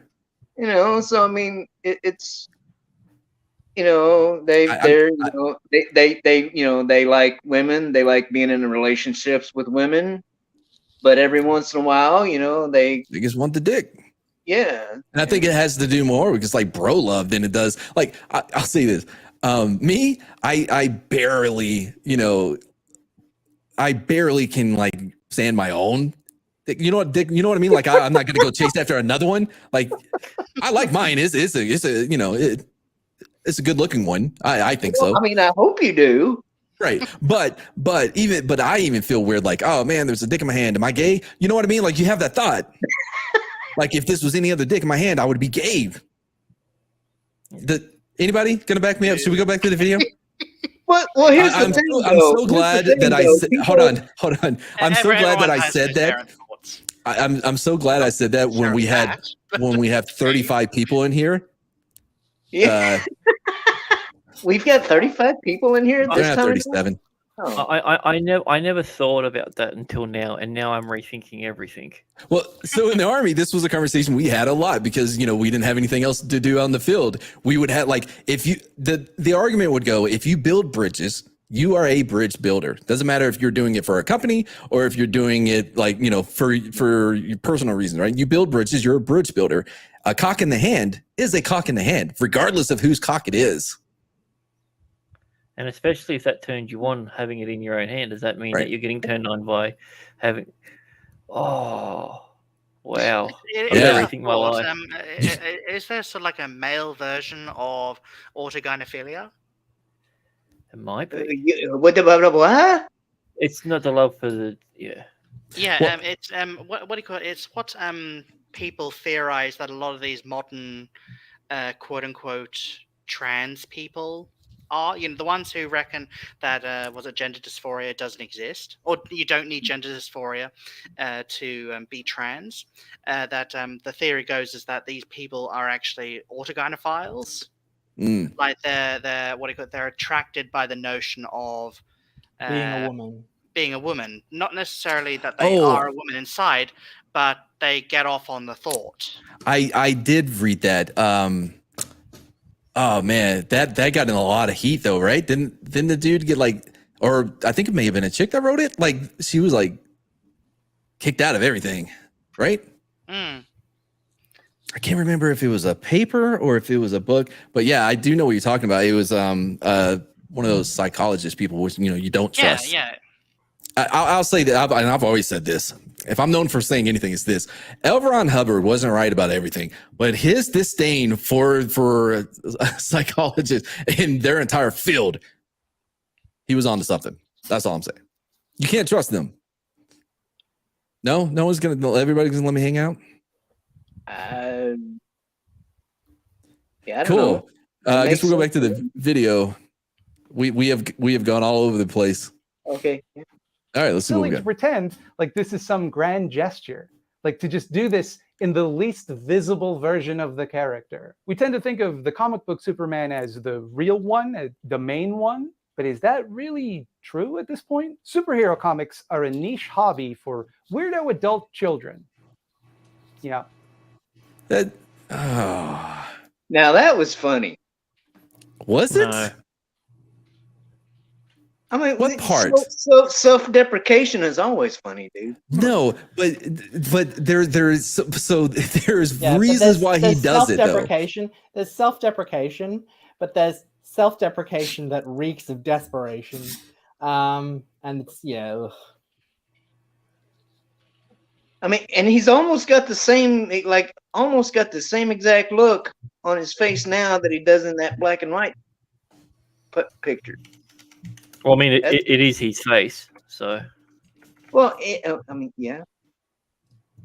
And Well, what? Anyway, play. What? oh boy, you're getting some kickback in the chat about thinking that was I funny. deserve that. They happen to also inspire multi-billion-dollar I'd say feature it was film hilarious. franchises, TV shows, and cartoons, all of which star conspicuously heterosexual Superman. This is Because Because he is conspicuously heterosexual. you know what? Here's the thing, right? I don't want any love in my comic book movies. I don't care if it's straight or anything else. I don't want it. I want to see I want to see Thor beating up people, not like, oh, Jane, become Lady Thor so we can, like Oh no, I can't. each I have other's cancer. assholes. Oh, take Mir and he'll make you feel better. What, bro? You know what you fucking did there. What did I? I'm gonna What? fuck- You don't care I'm for gonna- my pronunciation of Mir?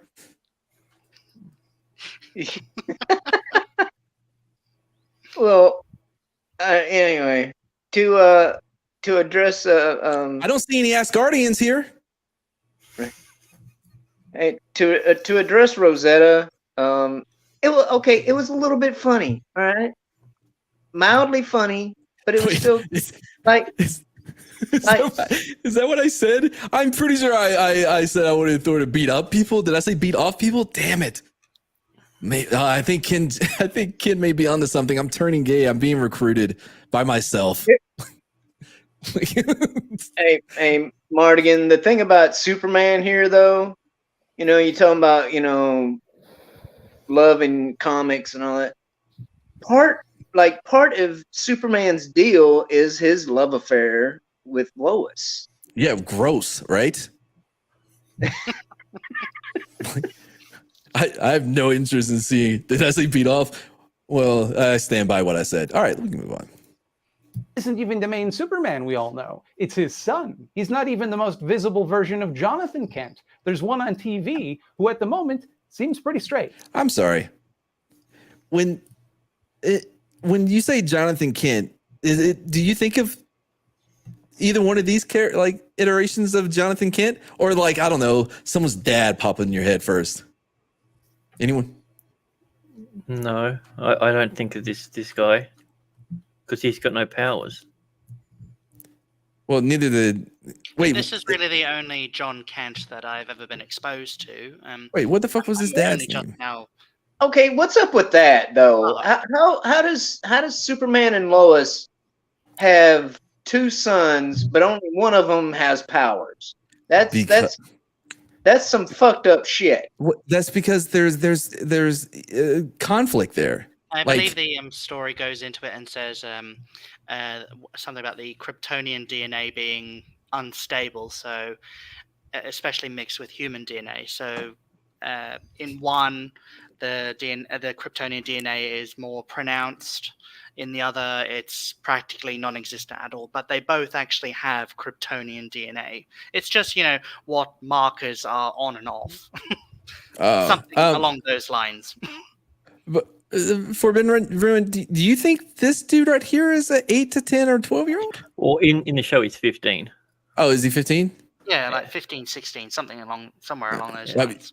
I think he's being same played age by as a. his twin brother as well. Oh, really? They're the same age. Mhm. Yeah, they're Interesting. twins. Yeah, went a different route with the whole twin thing. No. So, by the way, that's the 24-year-old right there. Oh yeah, the actor. At every Yeah. step, it feels like it's designed to be If we're cautious talking about around what do you call Yeah. the legality of things, yeah, it's so much easier just to hire someone who looks But, young I mean- as opposed to is young. I mean, yeah, to, man. to that point, Jonathan Kent was only 10 years old, 11 years old, and then they did the time jump just to make him gay. That's what they deliberately did, the time jump, so they could insert this.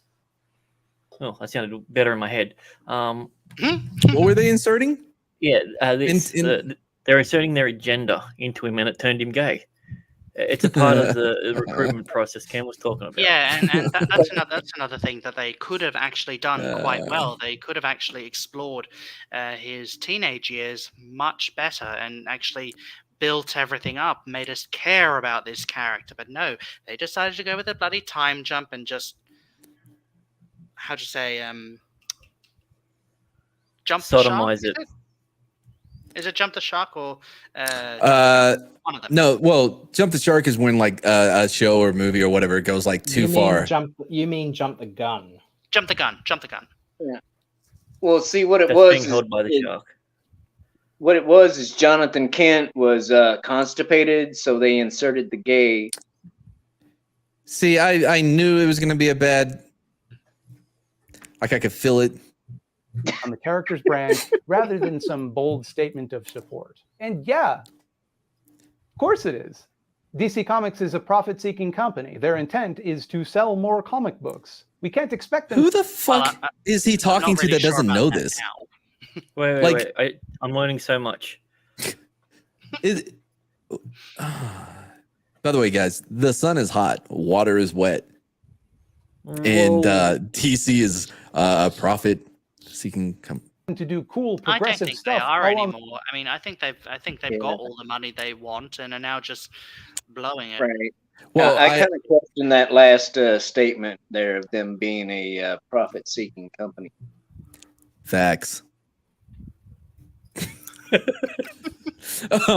Well, so I think that part of the problem is like you have these you have this age range, this group generation, whatever you call it, that went through college in like the peak of critical theory and postmodernism and all of that, and they're now at a age and at positions in these different companies and industries, right, where Yeah, they and they're having to have justify influence. themselves. But they have influence, though, is what I'm saying, right? They're now at a position to where they're what they say like holds water, and it's also to a point to where like if anybody above them, like, whoa, what are you doing, guy? They're like, oh, HR got a bigot over here. He's bigoting me right now. You know what I mean? Like, so they're at that perfect position where like they influence what is being shown, what is being what the goals are for that company or whatever, but they can also influence the people underneath them, and they have enough to where like like people are going to be scared really to go against it because nobody wants to end up with Twitter mad at them. on their own. DC Comics is not a person with a conscience. They're a company owned by the largest media conglomerate on Earth. The people who work for them are artists. Those artists might feel compelled to do cool, meaningful art, but the company itself will always follow its bottom line. We can't really. No, they clearly don't follow their bottom line because this shit fails over and over and over again. No, that is. I mean, how can you even suggest that all they care about is money? Is if they continuously put out like division, like help me out, Grant. You're my word guy. Diversification. Divisive. Division. That's products. what I was thinking. Yeah. Thank you. Like, how can you tell me it's all about the bottom line if they are actively just saying like, no, we don't want you guys, watching our movie wasn't made for you. That's the whole point of it. Like they don't want the money value. They want the, oh look, we were trending value. It's the artificial value that they can use to then sell portions of the company, whether it's ad space or physical portions of the company, to other people to trade that for real money. Their business isn't selling comics. It's to create enough buzz around the comics to be able to do something else with it, whether it's a movie, whether it's a commercial, anything else but the comics. The comics are the last thing. So I don't know where you reckon that's the whole point. Yeah, I feel like at this point the comics are a justification for making the movies. Like, I mean, Marvel especially. I mean, right? Yeah, absolutely. Feige is in charge of the comics division, and all they are is they're a placeholder to test things for the movies. Right, and to justify what they're doing in the movies, right? Because so they can always be like, well, actually, if well, I don't know why you care that this person is a trans, woman of color in a wheelchair with one eye, when clearly, if you look at the comics, it's already Tony been there. Stark was Yeah, always motherfucker, that happened less than a year ago. Well, it's in the comics. That's the whole point. The whole point you're is not a comic book fan, right? Yeah, it's to be in the. That's why like a lot of this is only in the past few years. It's because that is how they're justifying having. You know what I mean? Without people going like, I don't remember that being the case at all with, Iceman, for example. Yeah. By the way, that's Professor Xavier and Dr. Strange calling it. I mean, they're interested in a certain kind of bottom line. But... Wow, man. Hey, now you're batting maybe what 125? Expect better than that from them. Any support they express as an institution for queer people is a calculated attempt to sell more comics. I do think it's cool that they think it will sell more comics. That's something worth celebrating. But that only happens. Wait, what? Is it? Hold on. Did I miss what he said? The thing is, the thing is, DC Comics and Marvel and any other comic really should know who their audience is. And I've said this so many times. You appeal to a niche audience. Sorry, you write a niche story. You're going to appeal to a niche audience, and you're going to pull niche profits. That said, you don't want to be so, what do you call it? What do you call it? What's the word? Well, you don't want to be so broad that it appeals to absolutely nobody. Yes. So you don't want the net to be so big that you're actually so big that you literally aren't catching anything, so to speak. But yeah, right. It's like I said, niche audience, niche profit, but they're expecting mainstream popularity.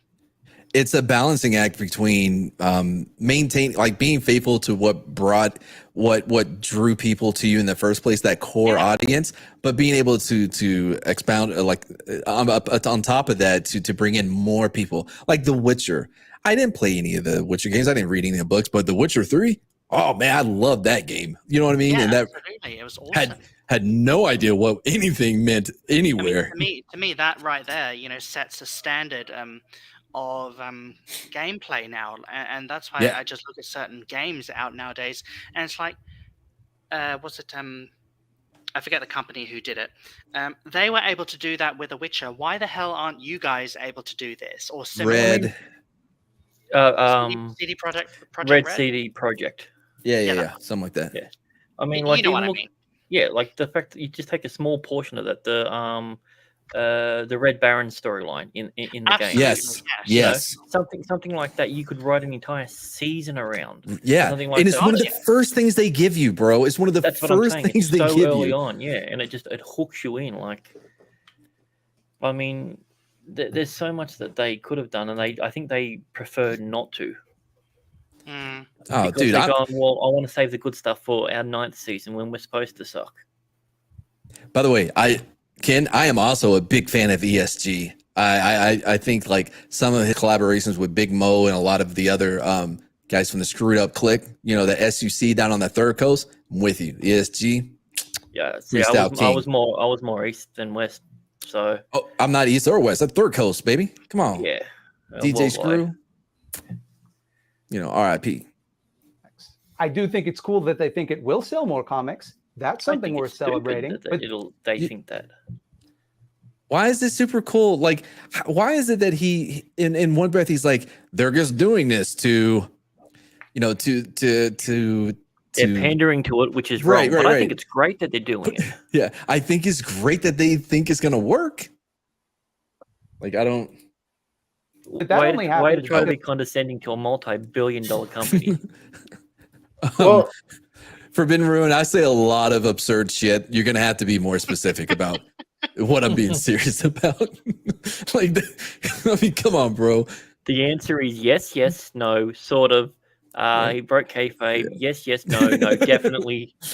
Yeah, that was a work. Yeah. Oh, an absolute. Well, Yeah. Gotta do the if swerve, they made bro. new characters, instead of trying to change, you know, the Pre-existing ones.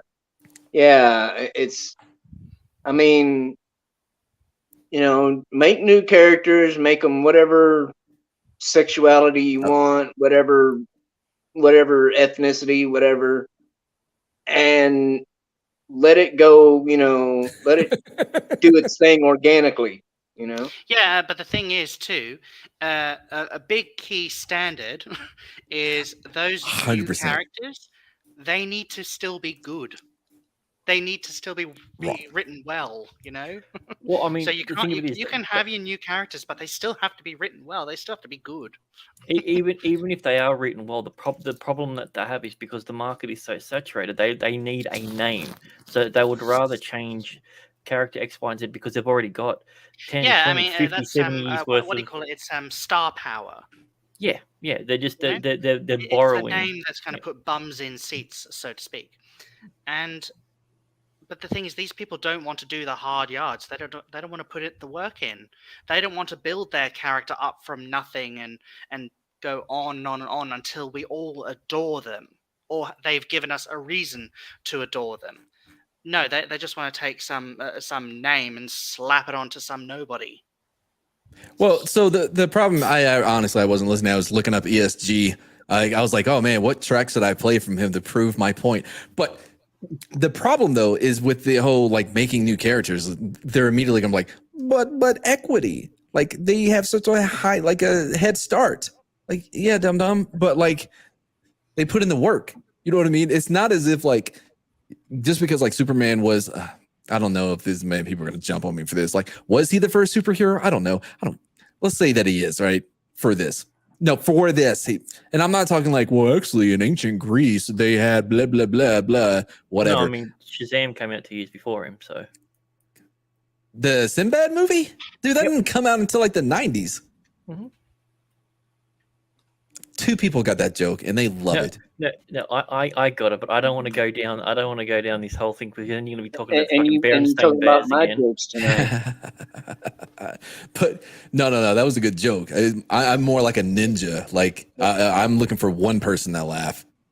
Yeah. That's skill. because of decades of activism, DC Comics does not own that. Shut up for a second and introspect, Thought Slime. Woo, If look at indeed those that is your real name, because that isn't far from public intellectual Dean Cain's statements about Superman's sexuality. And his arguments are fucking terrible. Fucking. They're not fucking terrible. Hey. That's Superman you're talking to. Show some damn respect. Don't you talk about Dean Cain that way. I believe that he was the first comic book superhero is what I meant. But see you later. Thanks for the work in the chat. I told Grant to make you a wrench, but he's like, nah, fuck that. So that's on him. How do you make people wrenches? Dog shit. Well, I don't think it's bold or brave or some crazy new direction. If they had done this 20 years ago, perhaps that would have been bold and brave. But brave would be having him, fighting for the rights of gay people in Iran, where they'll throw you off a building for the offense of being gay. Now I am excited to hear him counter this, because what did he say? His opinion about this was dog shit, I think. Yeah. So, I can't make where anyone is more Dean, than that. I'm on it. I'm being don't worry honest here. Where was Dean Cain wrong? No, he's wrong because he'll say that they're not doing that. That what he said was racist and xenophobic and Oh, good grief. is to something or other. So, brother, like what did he say? So what he said that it's not brave or bold. It would have been 20 years ago if they did this. What would be if he was fighting for gay rights in Iran? Let's see what how this turns into dog shit. Oh, I agree with Professor Kane that this is not a brave choice. But that, Okay. in and of itself, is a really weird criticism, because he's not saying that DC Comics should have done something even gayer to be brave. No, he did not say that. Why are you building this straw man right now? Like you're building the feet. You know what I mean? Like you can see a straw man coming. Yeah. Anybody else? Mm-hmm. But oh boy. All right, let's go. Sentiment I would happen to agree with. Adult Superman and Batman should kiss. They should kiss one another. They should get married. They should adopt me. They could teach me stuff. Just kind of be Like how to be more of a man. Sorry, did I miss a second or two? How did we get from that to I agree with Professor Kane? So his opinions are dog shit, but he agrees with him. No, well, hold on. I think I missed something. He agreed with him, but it wasn't as if Dean Cain was saying that it should be gayer. I love the idea like there are levels to gay. Well, Sorry, I'm completely lost at this point. yeah, Well, I mean, there are levels to gay. It depends on what it is. I've seen a comedy special and it was explained in detail. all right, hold on. Let me back him up right after, and let's get him right after Dean said his piece. And just play it through so we can hear it. Yeah. is a really weird criticism, because he's not saying that DC Comics should have done something even gayer to be brave. A sentiment I would happen to agree with. Adult Superman and Batman should kiss. They should kiss one another. They should get married. They should adopt me. They could teach me stuff. Just kind of be emotional pillars of support in my life, and I could introduce them to my wife, and maybe someday some grandkids. Oh boy. And I imagine Batman would be distant at first, but over time we'd develop a kind of quiet familial intimacy. They'd be proud of me. I'd make them proud. I think he's thought too much about that. Well, No, I think he's doing this so then he can avoid the actual dog shit argument point that he made. Right. He's now going to go into something different. You watch. Oh, I agree. So here's like, because I know what he did, because I do it, only I do it well, right? You have this thought, you have this run in your head. I had one about pandas earlier. It'll make sense when you see the video, right? But this whole thing about pandas in my head, right?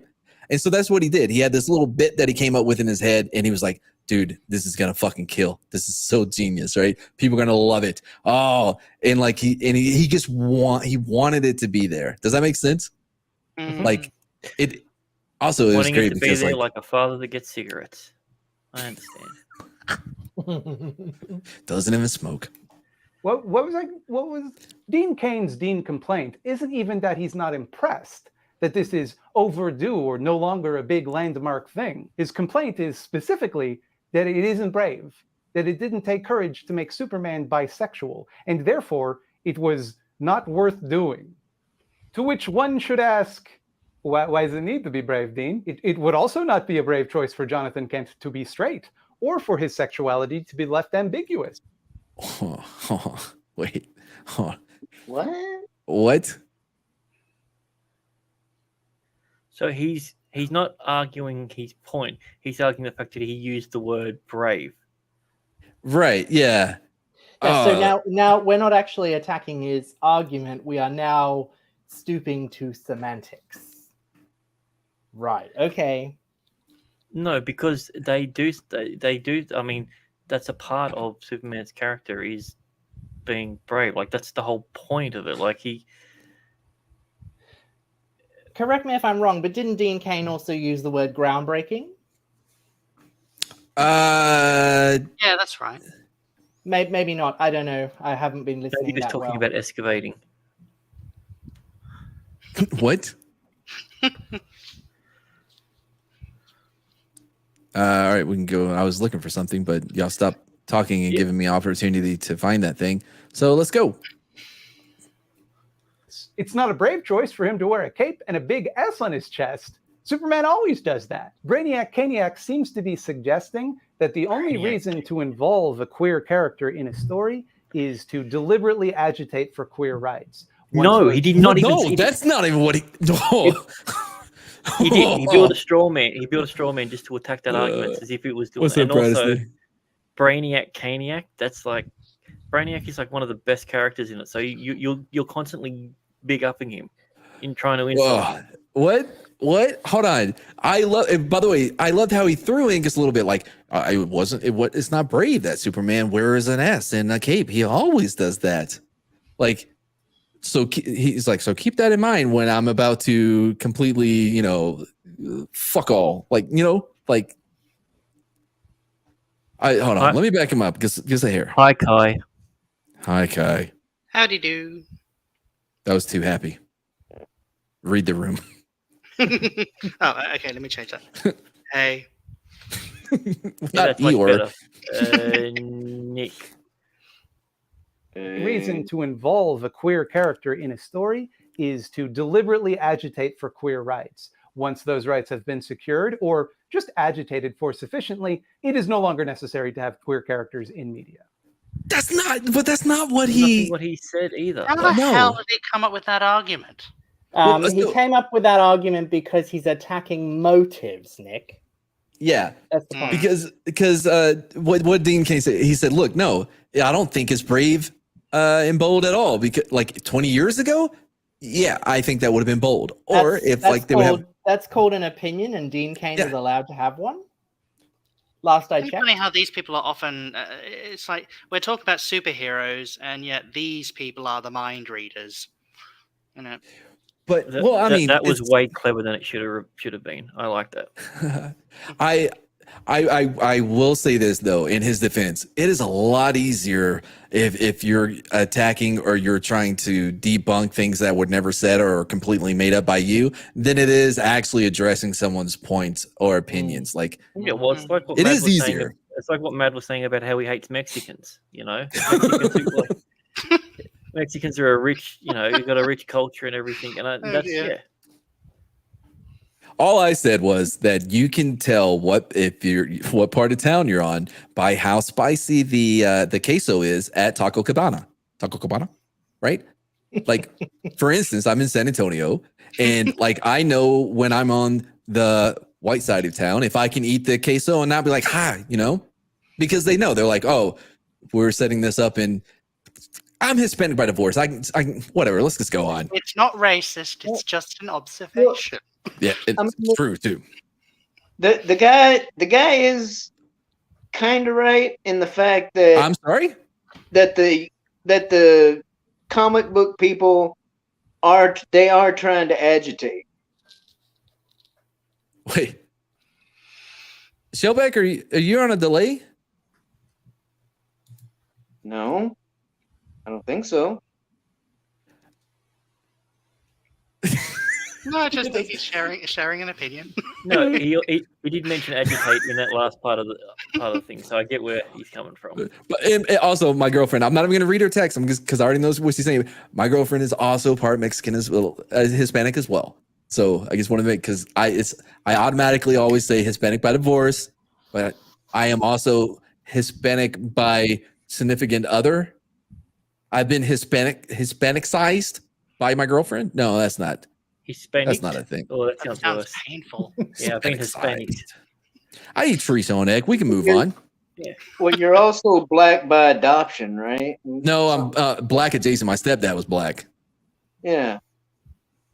And you can tell in my music, like ESG. Moving on. So you're That's a black. throwback. So you're black by marriage. It's a callback. Callback, throwback. I don't know. Fucking regional sayings. Look, please stop negating my Hispanic ethnicity by talking about your ex-wife. First of all, you should be asleep and stop eavesdropping. Mad, you better get your sheet out. Oh. Earlier in the stream, I made insensitive comments regarding my girlfriend. Since then, I've had time to reflect, learn, and grow from this incident. I promise to do better, to be better, and to be more aware of other people, specifically my girlfriend. Hopefully in time, I can gain back whatever, etc. Truly, I feel, insert Bible quote, and I hope to say something positive about my girlfriend. The end. Why does that sound so familiar? Well, if you've ever streamed with me for more than an hour, I have had to read my apology letter. No. I swear I've heard apologies just like that Oh, in Hollywood, like beat for beat. I may have had a little influence from a few people. You forgot to say sincerely, Mad Mardigan. We can go on. You forget the whole line of Yeah, I take responsibility. Oh no, Right. I'm not doing that. No, if you're going to do that, it's got to be black and white when he says it. Of course. Oh, Right. oh So yeah. only like, one that's, person a on the like, panel. must. That's a must. Only Definitely one person on the black panel and can white. take responsibility Yeah. at the moment. Play the whole apology with John Lennon's Imagine in the background. That should do the trick.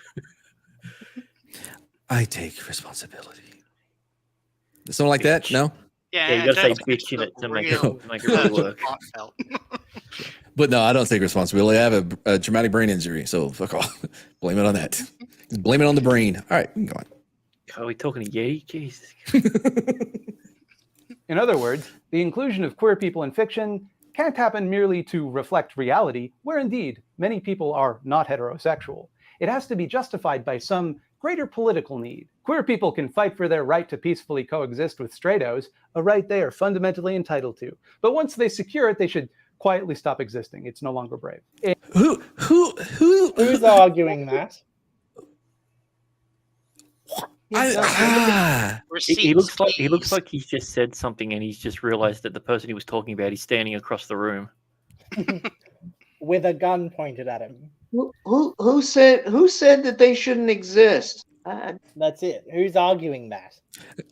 By the way, Dildo, I do like straightos as well. I like that term. I'm going to shoplift that one. These damn straightos out here. It's like a budget version of Twisties.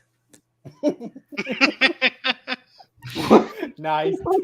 Yeah, we have those. Was it cheesy puff things? They're pretty quote unquote Cheese straight. and bacon balls. Cheesy Oh, pig. yeah, I know which ones you mean. Yeah, yeah, puffs. They're called puffs. Yeah. Yeah, just puffs, whatever that. Yeah. Cheesy puss.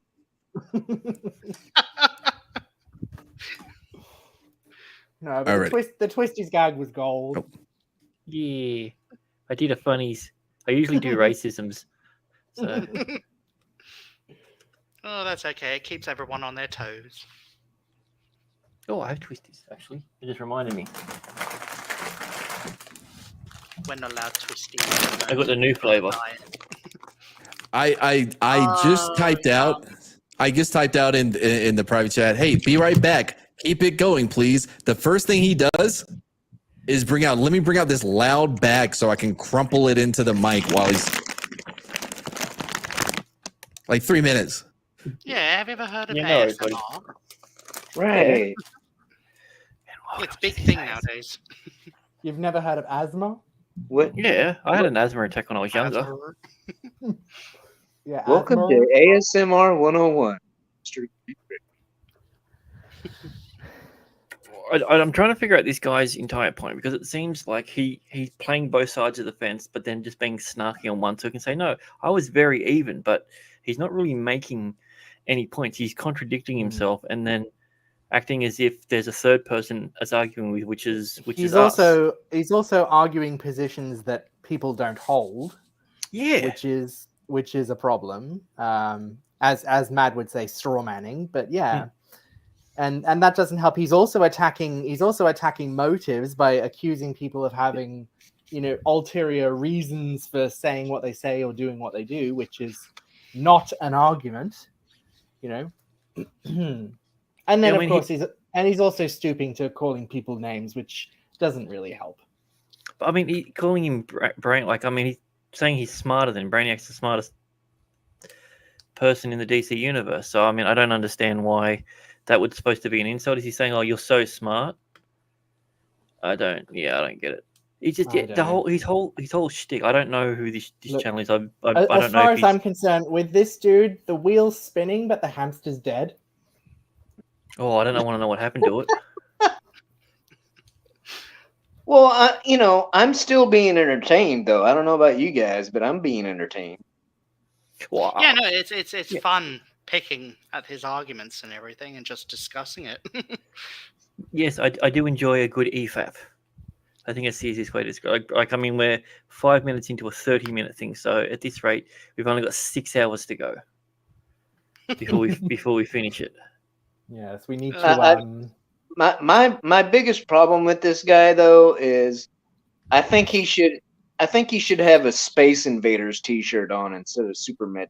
I think my biggest problem is that green light makes him look like Shrek in drag.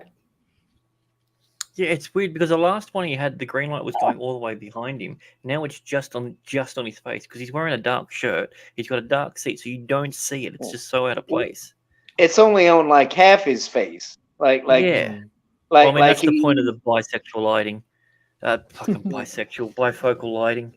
Yeah. Damn it. No, with the pink and green, that is actually bisexual lighting. Well, it's pink and blue, yeah. Yeah, pink and blue or pink and purple or whatever. It's bisexual lighting. You see it everywhere nowadays.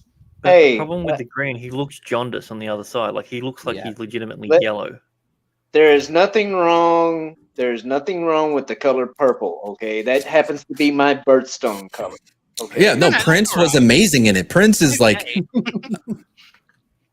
especially when it rained, or when doves cried. Prince was never in the color purple, was he? Prince? I mean, I know he made a song called Purple Rain, but oh wait, am I wrong about that? I just wanted to jump in and be a part of it. I had no idea what you're talking about.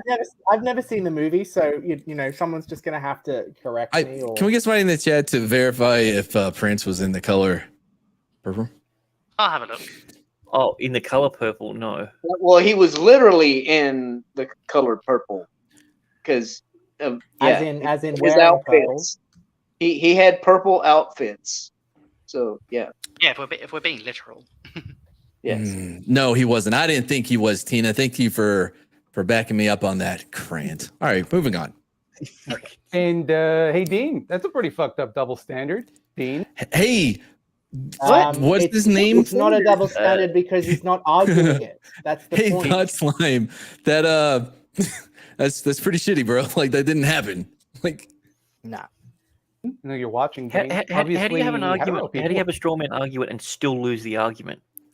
That with immense the thing is, skill. the point he's making would require the point he's making would require Dean Cain to actually say the words first. But he didn't even infer it. No, exactly. He didn't even infer that. That was just a complete. I was going to say what in the entirety of what Dean Cain said was a double standard. Exactly. Nothing he said came close to any of this. As I said, every single word he said, no more, no less. What came out of his mouth, no more, no less. That's it. No inferences, no implications, no nothing. Just his words. This guy is so full of shit. His eyes are brown, and his eyes are brown. Now, in his defense, though, he may have just played the wrong clip and doesn't have a strong editor. You know what I mean? Like maybe there is a clip where he's like, they're just pushing their agenda. That's not brave. They should have done it. You know what I mean? Now they got it. Like he didn't review his own footage. Like, I think it would have been better if it just said insert appropriate Dean Cain clip and then left that in. Like, what's the Velocipaster when like there was a couple shots where like it literally said like insert special effects or whatever. Yeah. Like this is the same thing. That's a good bit though. Yeah. I still haven't seen that. Oh, it's free on Amazon Prime. Yeah. Actually, well, I it's on don't have YouTube. Amazon Prime. Oh. What's that? I think it's actually Grant? on YouTube. Is it? Yeah, I'm sure. I know. I didn't watch it on Amazon Prime. I know I watched it. It's worth it. By the way, tonight the girlfriend and I, because this was like, so her birthday was yesterday, right? So we watched. Huh? I said, tell her happy birthday. Then. No, it was yesterday. You said that you. Where were you? I didn't know yesterday. For the next one, Matt. For the next one. For the next Get in one. early. Yeah, for the next one. But anyway, so she loves horror movies. I do not like horror movies at all. I like James Wan though. Oh, you guys are Australian. Mm-hmm. The first time, like, so I didn't know he was Australian, right? Well, you looks it. So I saw an interview with him, my girlfriend and I, and when he spoke and he was like, yeah, mate, you know, I was like, oh, I swear to Christ, like something almost like I could feel something pop in my brain, like, because it did not fit. And I know that's very. What do you know? Huh? What do you know? He is Malaysian born Australian.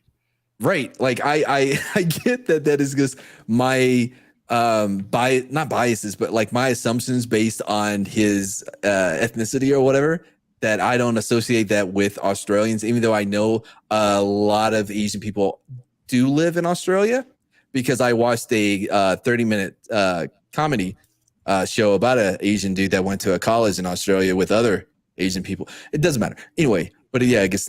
This sounds like something Ronnie Chang might point out. I think that was. He likes to point out a lot of stuff about Asians. That is true. Hmm. I think it might be his bit. Yeah. Yes, Mardigan. There are definitely more than just white people and Aborigines in Australia. Well, yeah, like vacations. Like people go on vacations everywhere. I get that. Yeah. What I'm saying is, just like here in the act. What, like on like an exchange program? That like live there.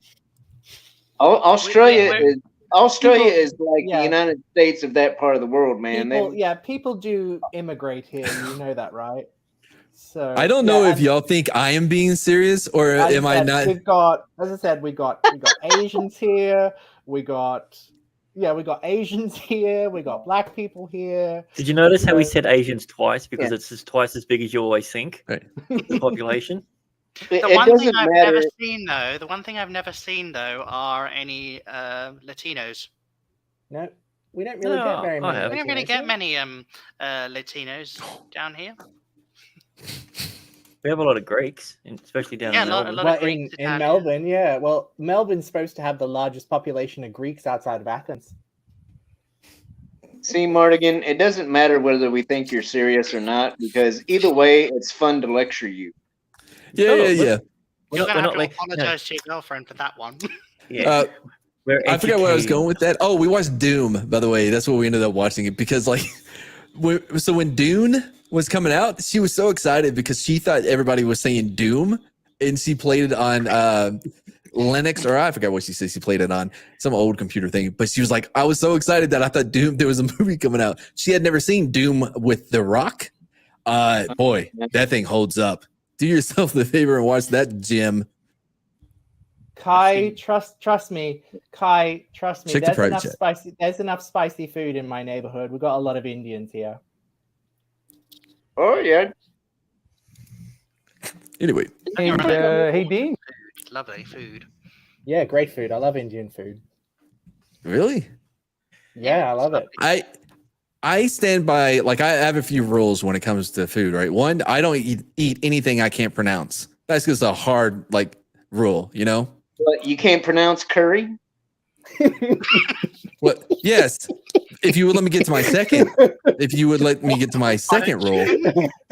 the second rule is I don't eat anything that looks weird. You know what I mean? What, like a pastry with curried mashed potato and peas in? I mean, that looks weird to you? What? Yes. Oh, please. Like, I don't like that mix at all. Like what you just said. Like, Some of those things shouldn't be I together. don't Or like, like you the know, mix or of like, that, or like, true Texan. Yeah. or like Oh, fucking- I don't like to mix my food either, Grant. Like I want honestly, what's so strange about a flatbread and some buttered chicken?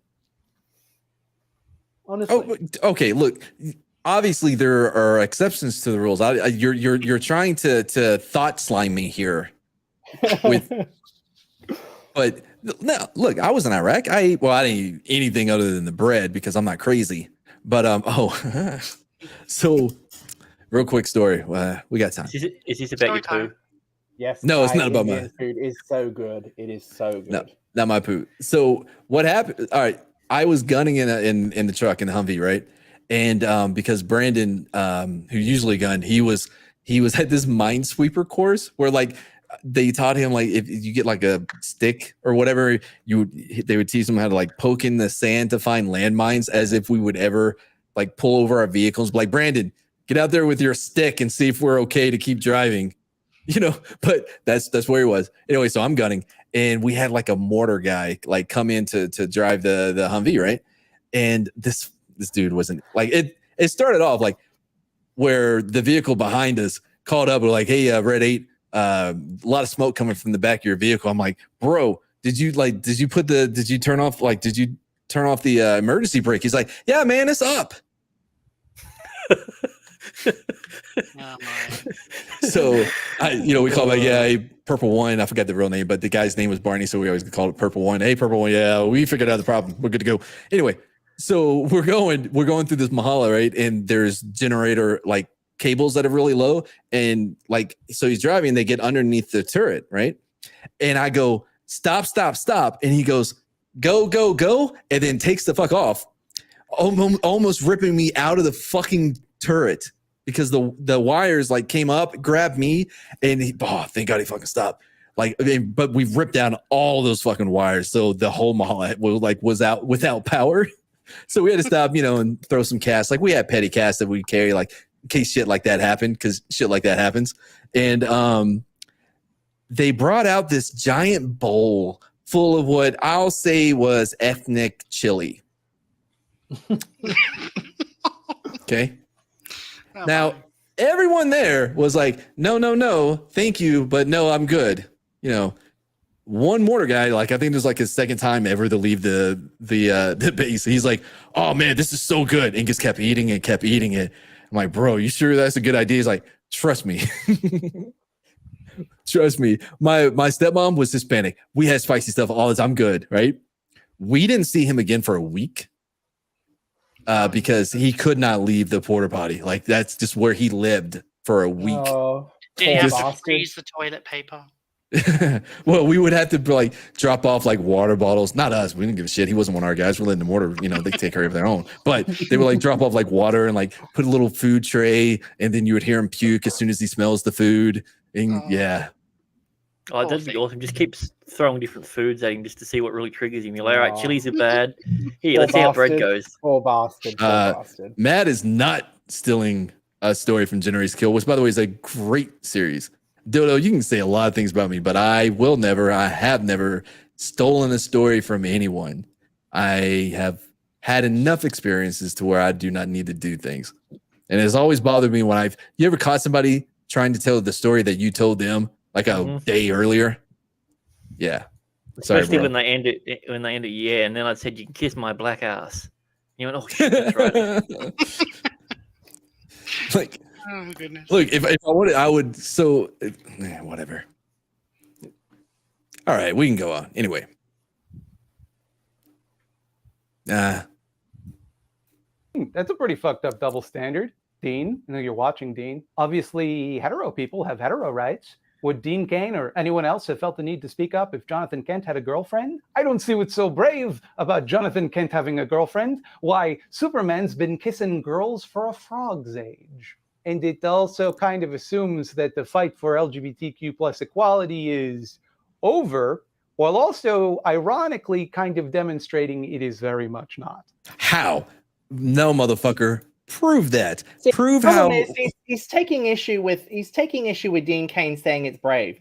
The problem is everyone else is calling it Calling it brave, brave, that's and the yeah, point. calling it brave and stunning and etc., and so on and so forth. He's Everyone responding else using is their calling it that. language. He is responding to that.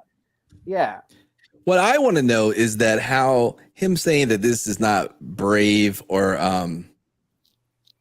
this is not brave or bold is like proving how the fight is not over. Checkmate, conservative cucks, whatever he fucking calls us.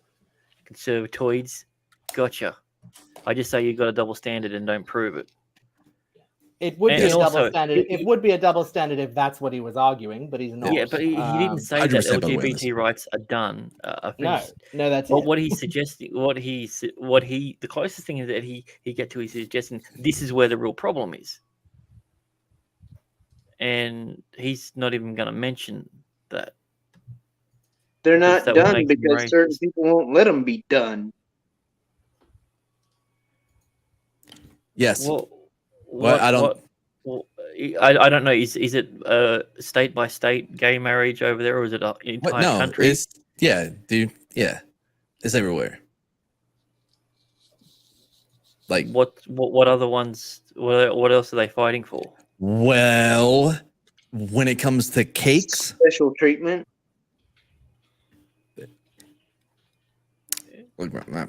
look, if you look for the boogeyman, you're gonna find the boogeyman. That's not Moving true. on. Oh, Moving on. God. Yeah. Well, no, like if you try to find a baker who doesn't like want to do your gay wedding cake, Yeah, I mean, Go they else- if did, you look long enough, you'll find them. they did travel 2.5 hours to that specific bakery as well. A little, yeah. It's I a little mean, bit out of their way. no. 2.5 hours to a bakery. You know what bothered? Yeah, How you know good what? was that bakery? Well, they It already checked wasn't. all the other ones, and everybody was like, "Yeah, sure, we'll do the cake." Like, you're not the Yeah. baker for us. By the way, what does that say about like what you want? Like, how important it is for you to like, like, you know what I mean? Like, if you want to force this guy to make this cake, like on your wedding day, you have this cake here, and be like, "See that cake? It's We made with forced hate. this. We forced this guy to do that, right? That's what's important on this day, right? That's what we're focused on." That's No? what I'd call a Pyrrhic victory. All right. Look at you with your Now, the fancy words. Canester is a pretty outspoken conservative. He loves Trump, wants to kiss Trump directly on the butt. He's the board of directors for On the board. I misspoke. Dean Cain is not the entirety of the board of directors for the NRA. So Wow, what's look at this what's guy. this got to do with anything? Wait, so he went back to add this in there? Do you thought he would add in the right clip of him saying all the things that he thinks he said? No, he's just So- he's just throwing shit at the wall and trying to find something to stick. No. See, Yeah. this is the reason why he does this. He deliberately says something like this, and then goes back and corrects it. So he says, "See, everything that I do correct my stuff. I am, I'm a proper journalist. So therefore, everything else that I don't correct must be true." Okay, I'm just well, wondering if he's going to go on a TDS rant now that he Well, mentioned, Mhm. Orange well, Man. two things. What he didn't do was add in his little asterisk for anything he has said in the past 3 minutes, responding to Dean. And second, to be fair, I don't think he's ever claimed to be a journalist. I think he is a what are you doing? What was that? Well, What What was were you what? trying to poke the camera? yeah, there's a fly. Oh, ugh, Australia. All right, Crikey. let's Foster's. Moving for on. the NRA. He's a reserve Nobody police lost his officer. stuff. I don't want to imply, therefore, that he is a homophobe. I do not. Okay. Oh, that So, wasn't passive aggressive at all. But you are. Oh my Dude, god. what? I don't want to imply that he is, but as you can See- tell by me saying I don't want to imply it, I'm kind of implying it. Yeah, it's called anti-suggestion. Yeah. Yeah, Nick, I don't want to imply that you're a rapist. I really don't want to. I really don't Wow. want to. Yeah, You know because I think I'm not trying to say it, but I'm gonna try and really passive aggressively just throw a few words out there to Throw give my you the hand in the idea. air like Yeah, Yeah. But I don't you want to know, imply that. exactly. By the way,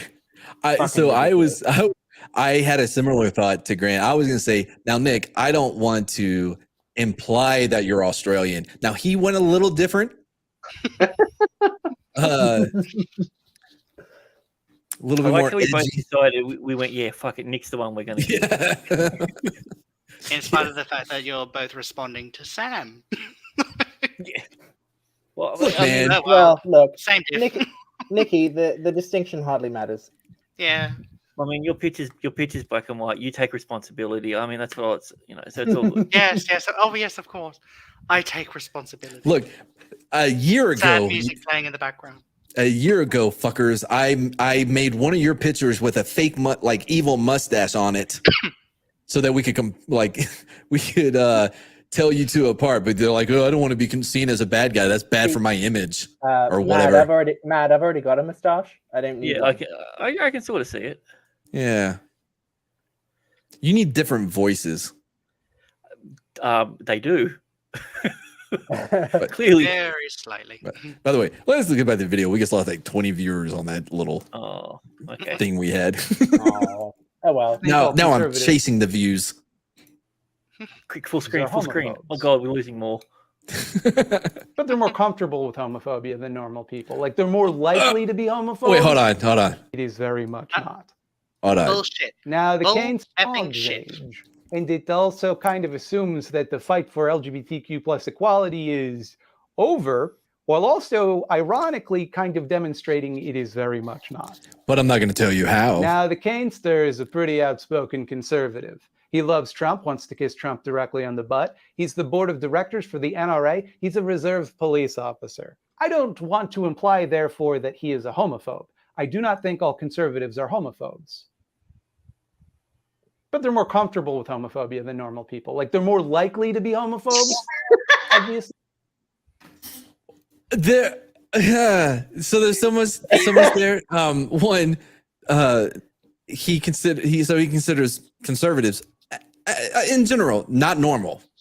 Okay, because he specifically said they are more comfortable with it than normal people. The passive aggression is off the charts with this dude, honestly. Exactly, but even now he's not attacking Dean. He's associating Dean with the group and then attacking the group. He's afraid to attack Dean. Like, If I were to do the same to this fellow, I mean, That's a good one. this fellow here is right there in the same group as people who call black people, the C word, the COON. Cunt. oh, So wait for the spelling. The same cheese. was it the same people who the Yes, the cheese, the yeah. cheese. The famous the same cheese, yeah. people who we dead had a name racist cheese in Australia trans that got people changed. because they don't agree with their side of things. So it's like, what a bloody hypocritical thing to say. Yeah, By the way, I forgot y'all had that cheese or something in Australia, right? yeah. Yes, we Yes. Yeah. It was a cheese company founded by a man named Edward Coon. Who developed the cooning process, and that's what the cheese was named Exactly. after. yes. But It's then, not a racialism, it's a name. yeah, it's a name. And then there was one person that complained, so that was enough. And then to- of to course, change it. of course, they wanted to change, Alan's Chicos. What? What is it? Oh, Alan's is a candy company, right? I have to change my language to make sure you understand. It's a candy company. Alan's Lollies, Alan's Sweets. So they have this chocolate, which is like a, I don't know what you call them in America. They're like jelly babies. Like a jelly baby, but they're like made out of like kind of a chewy, chocolatey kind of. And they're shaped like little black people. Yeah. Yeah. Yeah, but they've renamed them Cheekies instead. We also had candied cigarettes. Oh yeah, we did too. What were they called? They were called Fads, F-A-D-S. No, they weren't. That's what they were changed to. Oh, you had the British one. We did not have the British. I did not know that. It happened after my time, so I don't know. No, it happened while I was still at school, because when I went to the really? canteen and asked for a pack, I was told I wasn't allowed to say that anymore. Oh, So I all said, right. Well, all right, as I said, give me it's one always then. been with the letter D to me, so never mind. Oh, he likes the D. I say how it is. Very slick. It can be. Yeah. No, it's wet. Well, so whatever happened with like? By the way, all those viewers were here for quite a bit, weren't they? Yeah. Oh, yeah. it's- Now we're Don't back worry, to I just the recorded it normal for people. posterity. Ugh. Back to our loyal. All right. We Let's talk to we the can Grinch. bring the entertainment that we have been providing back down to our normal level for these Don't Straightos. insult your Yeah, audience. straight. Don't Yeah, insult your audience. I didn't when the new people were here. It's just the Those stinking straightos. yeah. It's Ugh. just these stinking people that they give us all their time and effort. Oh, who needs them? Yeah. So annoying. What's up, brother? Oh man. Uh, All right, let's get back to this guy. Maybe we should have mentioned the cooning process. We don't really want the stream to be pulled, do we? And we're gone. Oh, sorry. And if you're a conservative and you disagree with that, no, you don't. Come on, really? You're Oh, doing that fuck to be off. difficult. Cut it out. Now, probably what is happening here is he needed to find a way to criticize this to maintain his conservative bona fides. Pure. What? Do you think? Hold on. Hold on. Do you think like when he goes to the conservative lodge, right? That we all like are members at, like Freemasons, like hold on there. We got a checklist. Now, did you in either tweet or interview criticize the Superman being turned gay or bi? Okay, you did. All right, I can check that off the list. Did you own a lib on TikTok today? Good. What are you talking about, bro? Yeah, like I mean, the fact that he thinks this it proves one thing. He thinks that his actions are based purely simply around the party that he supports because that's what this guy's doing. Yeah, exactly. That's a No, very you good don't. point. Come on, really? You're just doing that to be difficult. Cut it out. Now, probably what is happening here is he needed to find a way to criticize this to maintain his conservative bona fides. Pureflix, the Christian Netflix, which is exactly as fun as that sounds, probably isn't going to hire him if he's seen to be too pro-gay. But on the other hand, if he goes full homophobe, he'll lose his thriving Hollywood Pureflix doesn't career. hire people. They're a distribution platform. So wait, so he's saying like they have to balance. You're not going to be I a need to guest go. star Look, on this guy is so bad. I'm gonna need to take some Peruvian painkillers for fuck's sake. I mean, honestly. I love like now he's taking shots at him like you're not gonna be a guest star on Supergirl if you come Dude, down. he was Nick's he here. was one Hey, of what's the up, main Nick? cast for the first 2 seasons. Why would he be a guest star? He was like one of the main stars. He was her father. Dickhead. He doesn't even watch the own stuff. He's criticizing. Well, he's not criticizing the show. He's criticizing him. Yeah, but he's on the show. Therefore, he's criticizing the show. Therefore, he hates women. Lib logic. Okay, now you're starting to make me like the guy. Look, let's just let him. Supergirl, a show whose creator is openly gay. If you're an overt bigot, except Kevin Sorbo got to be for some reason, so who knows, maybe you could. The important part is he had to be seen condemning this without condemning anything about it, because that might be. Wait, hold on. Who Don't does he you have bring to show Hercules this into to? this. Hold on. He had to be seen criticizing this. Okay. Who was holding him accountable? The lodge guy with the book. We've already explained this.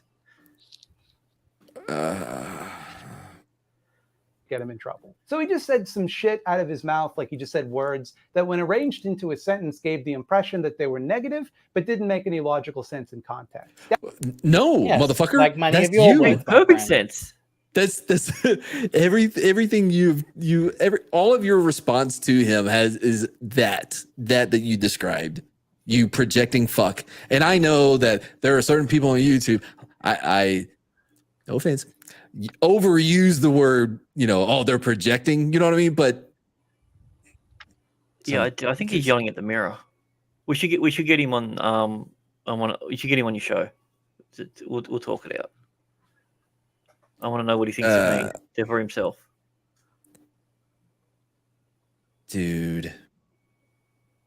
Not cool, Kai. This is one of our favorite YouTubers, at least our favorite Brit tuber. I say with little doubt that he is in my top 5 of Brit tubers. Agree? Disagree? Yeah, I thought he was unbreaded, but now I like him. What's wrong with his face? I don't know. He's hulking out, but Yeah. like in the most fairy way possible. Because it's only half. And also, he can't even commit to that either. Like a haircut, hulking out. Like, I mean, he's only decorated half his room. This guy really can't commit to anything. It's so all right. So like the nerd shit in the back is just enough so he can say like nerd cred, right? Is green only enough to just like, fuck it, let's go on. That let him dodge having to express a genuine thought. Read his statement one way, it seems to express a support for queer activism.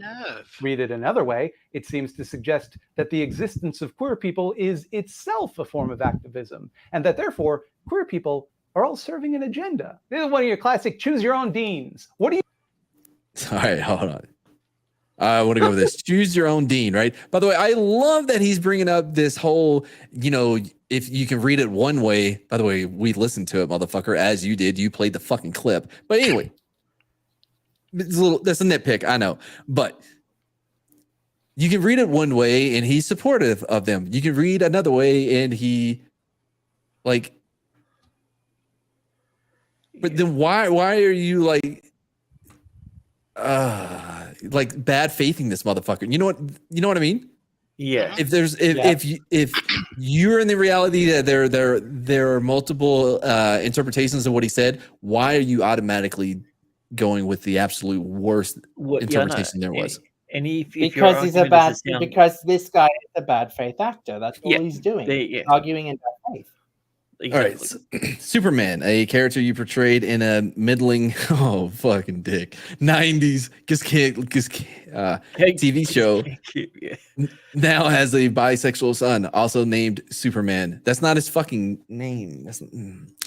Your publicist has advised you not to comment because this is nothing and nobody on Earth cares. Nonetheless, Fox and Friends has asked you for your thoughts. What do you do? A lot of assumptions going on here.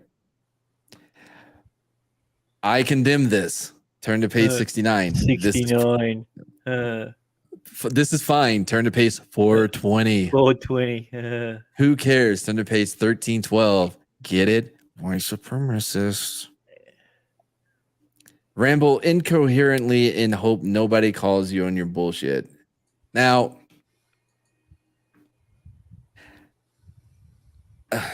you want Dean to be saying? It can be any... I love he picked such a crap fucking picture of him too. Like he couldn't even bother to get, you know what I mean? Like, dude, that's a bad angle. And like, I mean, yeah, it's the whole point of it. It's just, I'm going to pick the most superficial things that I can. I'm just going to nitpick him. If his argument was sound, then he wouldn't need to go to this length. He'd just say, he'd break it down. You said this is why this is wrong. You said this is why this is wrong. But he doesn't, so he's got to go all the way around it. It's like that Bill Burr joke. You know you've won the argument when they go off script, and that is exactly what this dude has done. So just write it out, take a knee, as they say. You know you've won, and that's it. So I feel like half this video we've watched so far is on Dean Cain. Which doesn't really have anything to do with... This guy's been talking for so long that I've actually completely lost his thread. So I've got no idea what he's on about. He brought Dean Cain in for a non sequitur as well. It didn't actually have anything. This was just another random piece that he brought in to object to his own clip that he brought in. This has changed nothing in his original argument in the first 5 minutes. So 1312, I got it mixed up with another number that actually is used by the white supremacists. This one is actually, this one's allowed. This one's cool. This is ACAB. All cops are bastards. That's 1312. Yeah, I get it.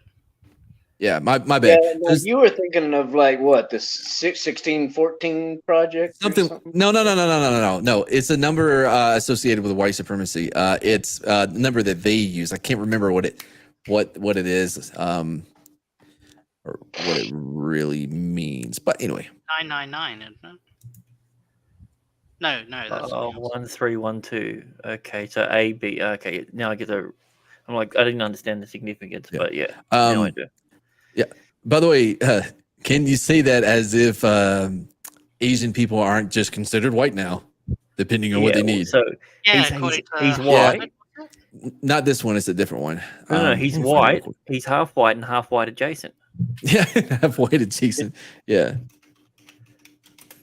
I thought he was part Filipino or But something. you know that if you are non-white, being conservative basically cancels that out. Mm. So because every non-white person has to have exactly the same opinions. They have to vote exactly the same. They have to think the same. They have to act the same. Well, being conservative cancels pretty much everything out. If you're gay, lesbian, bisexual, trans, black, white, blue, brindle, it cancels it all out. Well, Who the fuck played Harry Potter? Daniel Radcliffe? That's okay. That's what I You needed. mean the guy that's playing Wolverine? Allegedly. Oh, don't tease me like that. Okay, I won't. Keep it going just for a second. Let me figure out this number. And I swear to Christ, if somebody has already figured out the number By and the put way, in I think the whole Daniel Radcliffe thing was more to be like a sort of like a what if type scenario. So it's meant to be played for. I don't think it's meant to be taken too seriously. No, something about his cock agent. tease. His agent is was spotted on the set of the Doctor Strange thing, but his agent doesn't have any other actors that are on set. So that's why people are making that connection. Or maybe he's going to be in the multiverse as a multiverse version of Wolverine.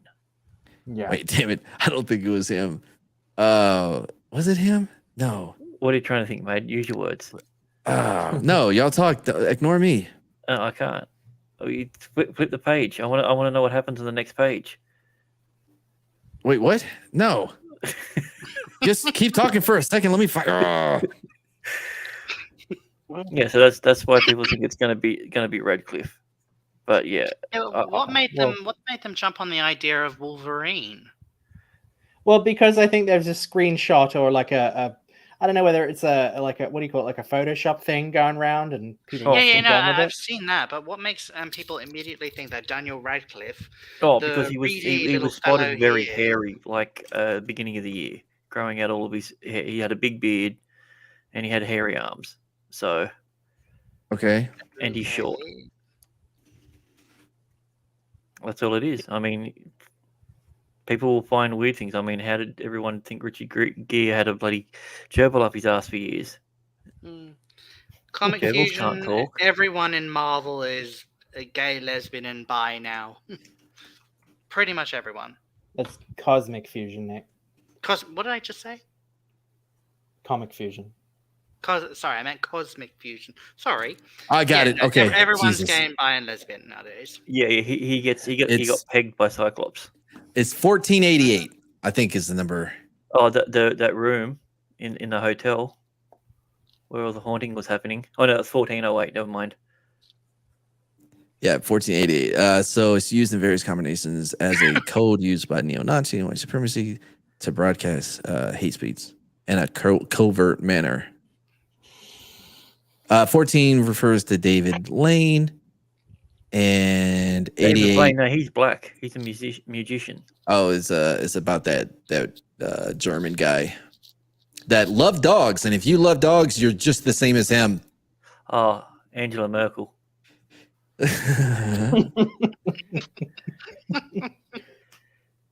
right. Now we can go on. By the way, Mr. H was Austrian, not German. So I'm pretty sure, like, ethnically, he was German. I hope no one told him that then. No wonder he killed himself. He found that out. So says the media. Oh, well, he couldn't have shot himself twice, unfortunately. Like, we can go on. The coward I was too lost the scared thread to on that tell one. you. When it comes down to it, that's all this controversy is. A chance for everyone to affirm their commitment to the side of this argument that was assigned to them by the gatekeepers of political culture. If you're a conservative, you should be mad. It should be important to you that 1 out of 1,000 versions of this fictional character you probably don't even give a slight shit about kisses boys and girls. Hey, No, fuck because- off. no, First no. of all, The fucking motherfucker, irony there's of not that 1,000 variations, you dickhead. Like, how many times, like, you see, this is why people we're having a problem with this, is because even you just made the same mistake. You're thinking that this is a variation of Superman proper. That's why you said 1,000 variations, when really, well, as you said earlier, there's like what, 2, maybe 3 variations of Jonathan Kent. Do you get what I'm saying? Yeah, but it's not that he's basically saying the Superman argument. But the problem is this is the canonical Superman. This is when they say who is the current Superman, this is the current Superman. This is in the main timeline until they do their new reboot, which will be the 3rd one in like 5 years. This is Superman. So it's not some weird random tangent. This is the current one. So all that argument about it doesn't matter because it's a different thing is irrelevant. I get that as well. Yeah. Anyway, anybody else wanted to yell at what he said? I mean, I find it slightly ironic that he's talking about people who should be mad at shit, and he is mad at that shit. And, you know, talking about pre-programmed responses. I thought, He'd be like, I'm not mad, honey. I'm just getting even. Yeah, but you are right, Nick or Sam, that he... just call him Snick or Snam. Would it help if you put our names on the screen? Absolutely not. We don't do that here. We don't promote people on our channel. It doesn't help at all. I've had my name up and people still call me you. Well, see, but for me though, I'm also in different windows because I'm playing this on YouTube. So like I'm in a different tab. So like I can't see which bubble is like, lighting up. But what I was gonna say, Nick or Sam, whoever said it, like it's crazy how like he says it without even like without even acknowledging what he's saying, that there are predetermined specific responses that you will have on this binary, so much binary in their world, but yet they hate it when it comes, you know what I mean? Yeah, But he's ironic, a part of isn't that it? too. He's just on the other side. Everything Right. that he's saying is Yeah. right, and I don't know if he's going to get to that point or call us all sexist again. Yeah, he's being a total hypocrite. Yes. And if you're a liberal, you should stand by DC Comics, a subsidiary of Warner Media, a subsidiary of AT&T, for the bold, progressive action of temporarily making one of their more prolific characters queer in a way that they can easily change later if it makes people too upset. That's called allyship. Allyship is when you support other people for profit. And I guess It's called tokenism. it really you is. fuckwit. Well, I mean, and also the way allyship is enacted. Yeah, it kind of is that as well. That's not allyship, it's tokenism. Yeah, I was going to say, like what you just said, including the fuckwit part, was perfect. Thank you. I had a whole bit about Skittles, but forget it. Do you But want I to see find some so Skittles? tired I of have Put it some this way, at Skittles. this point, I'm so mad I'm craving Skittles and Twisties and the lot. I just want to do away with this diet altogether. It's driving me insane. Skittles. Oh wow, really, bro? Yep. Oh, and And- the white supremacist packet as well. Well, yeah, I'm not going to get the fucking coloured one. That's more expensive. God. Imagine how much money that red packet costs. Hey, Skittles. They use Skittles as makeup in prison. Yeah, yeah, I wouldn't yeah, be they heat- surprised actually. They heat them That's up. not the they only heat, thing. They heat them up on the spoons, and the color goes into the color goes in, and it melts. And Well, there's also Kool-Aid as well that they will use Mhm. in prison as well. yes, among other things. Yeah. Yeah. I like it when they mix orange juice and bread, and then they leave it on Oh. their bed for a week. So Or The- they ferment it in the toilets. yes, the girlfriend and I, we were watching the mayor of Kingstown, which fantastic series. My God, it was really good, but is about prisons, right? And other things. But anyway, they're throwing all the toilet paper out of their cell. Like, they're like, oh, boo, we don't like guards. We don't like being in prison. And they're throwing their toilet paper to show this. My girlfriend was like, why do they keep giving them toilet paper? They're just going to if they just keep throwing it out and making them clean. Hey, just stop giving it to them. If you do, they're going to, you know what I mean? They'll stop like throwing it when they have to start, rotating socks to wipe after they take shits. I mean, they'll just start throwing their shits. Some prisons already do that, from what I've heard. What? Throw shit, or like if you throw your yeah. toilet paper, you're not going to get any more? They throw more than just shit. They also throw their own spoof. Oh. In a cup. Yep. It's called a prison cocktail. They'll piss in it, they'll shit in it and they'll bleed in it. Well, but they do that anyways, though. But if you like take away, like if they throw their toilet paper, well, clearly you didn't need a guy, and make them go without toilet paper for a little bit because they threw it. Like, I feel like eventually they would get them the hint. Yeah, I mean, eventually they will, but there will be a lot of smell in between. But that's on them. Literally, we can move on. Them about the whole goddamn thing is it shouldn't be a big deal. It's nothing. This is nothing. It became a big deal because weird old homophobes forced it to be.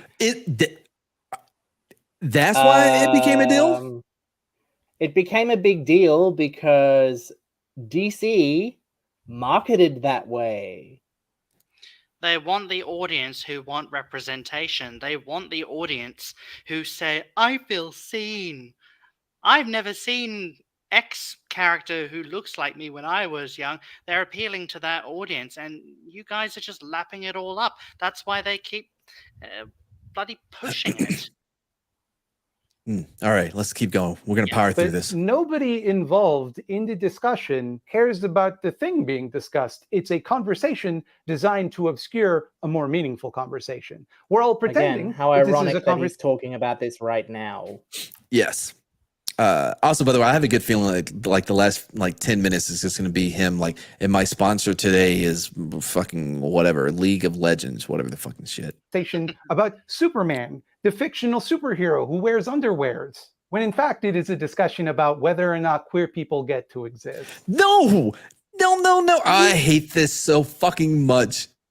I hate you're denying our existence. What, motherfucker? Why is your existence relying upon other people believing you?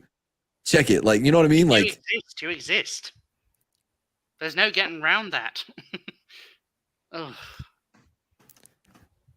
Yeah. Again, as I said before, the locus of these people's identity is completely external. It depends on outside forces in order to validate or acknowledge itself. Without other people to validate or acknowledge them, they cease to exist, or that's what they think anyway. I mean, that's a question to ask them.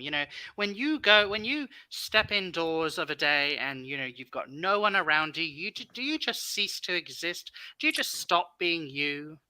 Well, so here's the thing, though. Yeah. There is some philosophical thought about the idea of so I know I'm me because of this, right? But I don't know if you're you the same way that I am me because there's no way for me to check, right? Yes, the whole is it the whole perception of reality is relative kind of thing. Yeah. Right. Well, yeah, it's like nothing exists outside of what is in my presence or in what I have here, right? Theoretically, it's like Schrodinger's cat. Right, exactly, right? Yeah, so I maybe all of y'all, cease to exist when I get off of, this stream. Well, theoretically, it's possible from your point of view. Exactly. As I said, it's like Schrodinger's cat. We can be said to exist and not exist, right? Theoretically. I was close, Cosmic. Real quick, I was very, I'm not good with words because of traumatic brain injury, but I was getting close to solipsism. Solipsism. You're saying it the Australian way. I'm saying it the Texas way. Anyway, but I also had a thought like, look, that's why I love about people from the South in America. They just chicken fry everything, even their words. I don't know what that means, but it sounds correct. Chicken fry? Is that what you said? Chicken fry. Oh, yeah, chicken Yeah, fried Yeah, steak. they put Well, three syllables in the word Bible. Not all of us do. Bible. But it took me forever to realize that cabinet. Well, look, if people from the South chicken fry their words, I think Australians pretty much Drown Yeah. it in booze. drown it in booze. Yeah, I think so. And then Yeah. have a stroke to boot. So yeah. So real quick, I was just gonna say, like, so I've had this idea of like what hell, like if it existed, like how would it really work? Because like the idea of being, separated from God, like without any hope whatsoever, right, is the idea of hell. But like to me, this is my thoughts. Like hope is very it's very significant to pain and to suffering, because like nothing hurts more than when you hope something will turn out, the way you want it to, or hope something goes good. Like it's that hope that makes that fall even harder, right? So the idea was like, all right, so like what if I did die in the Bradley when we got blown up, right? So for me to be in hell, there would have to be enough good moments to keep me going and not completely giving up, right? So just giving like little moments, right? But constantly having like shit just happen, Actually, that is a very interesting point. Like, you know how it just makes me wonder, like with Pandora's box in right. the tale, like why was hope at the bottom of the box? And maybe the ancient Greeks actually had that notion that hope is also a form of suffering. Yeah, absolutely. Yeah. Because it just intensifies like the fall, right? The inevitable fall. Like if like the idea of heaven in some sense would be hell because of the absence of hope. Just some. Something to think about. Yeah. And that's kind of important, actually. As I said, My whole only face if you're hurts because I have a sinus superficial infection. brat. But I'm making a video because I'm so dedicated to content. And also, I didn't make one last week, and I need the money. Patreon.com/thoughtslime. Look at where we're at. They don't have a problem with bisexual people. The problem here, and it's pretty obvious if you think about it, the problem here, what they're How doing, long is the this problem video? is something else. Yeah, I think 30 I'm good. I get his point. He starts putting in his ads. Thank fuck. Okay. What, you didn't enjoy the conversation we had tonight? I thought it was the awesome. conversation was awesome, but the guy was just, That's what I said. The conversation was great, but that guy was just an aneurysm waiting to happen. He was a primer, bro. It's like you're trying to, crank start a lawnmower, right? You got to prime it, man. The little button down here, like you just tap that thing in to get it going. You don't want to flood it though. Sorry, I thought for a moment you were talking about butt plugs. What? Of course you would. Jesus Christ. Okay, never mind. I am underslept and overtired. All right. Well, I mean, we have been talking about gay and bisexual people, so In positive and existing ways. Yes. Anyway. And reaffirming their existence type of ways. Very Undine Canovus. Yeah. Yep. I did not care for his portrayal of Superman because he was too involved with that woman. And I stand by that. Yeah. Women ruin everything.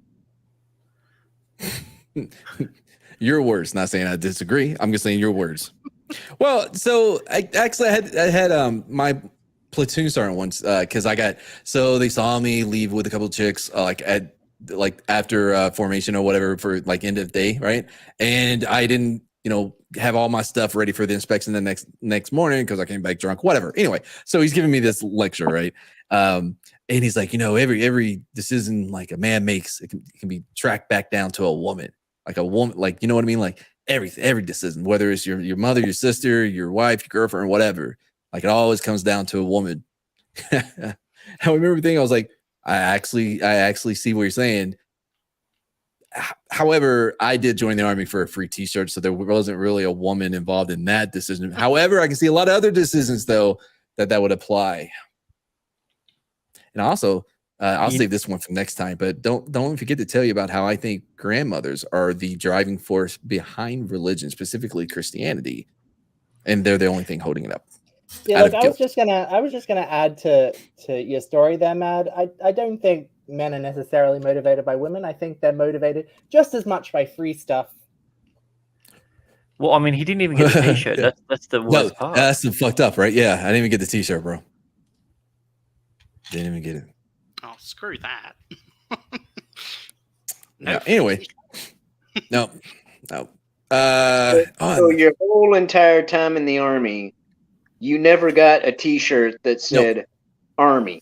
Shellback, don't you thought slime me, fucker? That's not what I said. I did not get there's that gag about, and all I got was this lousy T-shirt. Yeah, you didn't even get that. Yeah, no, I mean, they gave you all kinds of army shirts. You are thought sliming me, Shellback. I am specifically talking about the shirt I was promised by calling 1-800-GO-ARMY. I was high. I was getting high with the security guard at the timeshare resort that I worked at. It was like 3 a.m. I'm watching Judge Joe Mathis, and that commercial came on. It was like, get a free t-shirt called 1-800-GO-ARMY. I'm like, fuck, bro, I want a free t-shirt. I never got it. Speaking of high, Kai in that chat's trying to sass me. Wow, Kai. All right, banned. Wow. Yay! From YouTube. Someone gets banned who isn't me. Oh, Kai being a bigot and misgendering people, man. All right, guys. I don't We're give a fuck. so triggered. No, I don't give a fuck. It's all good.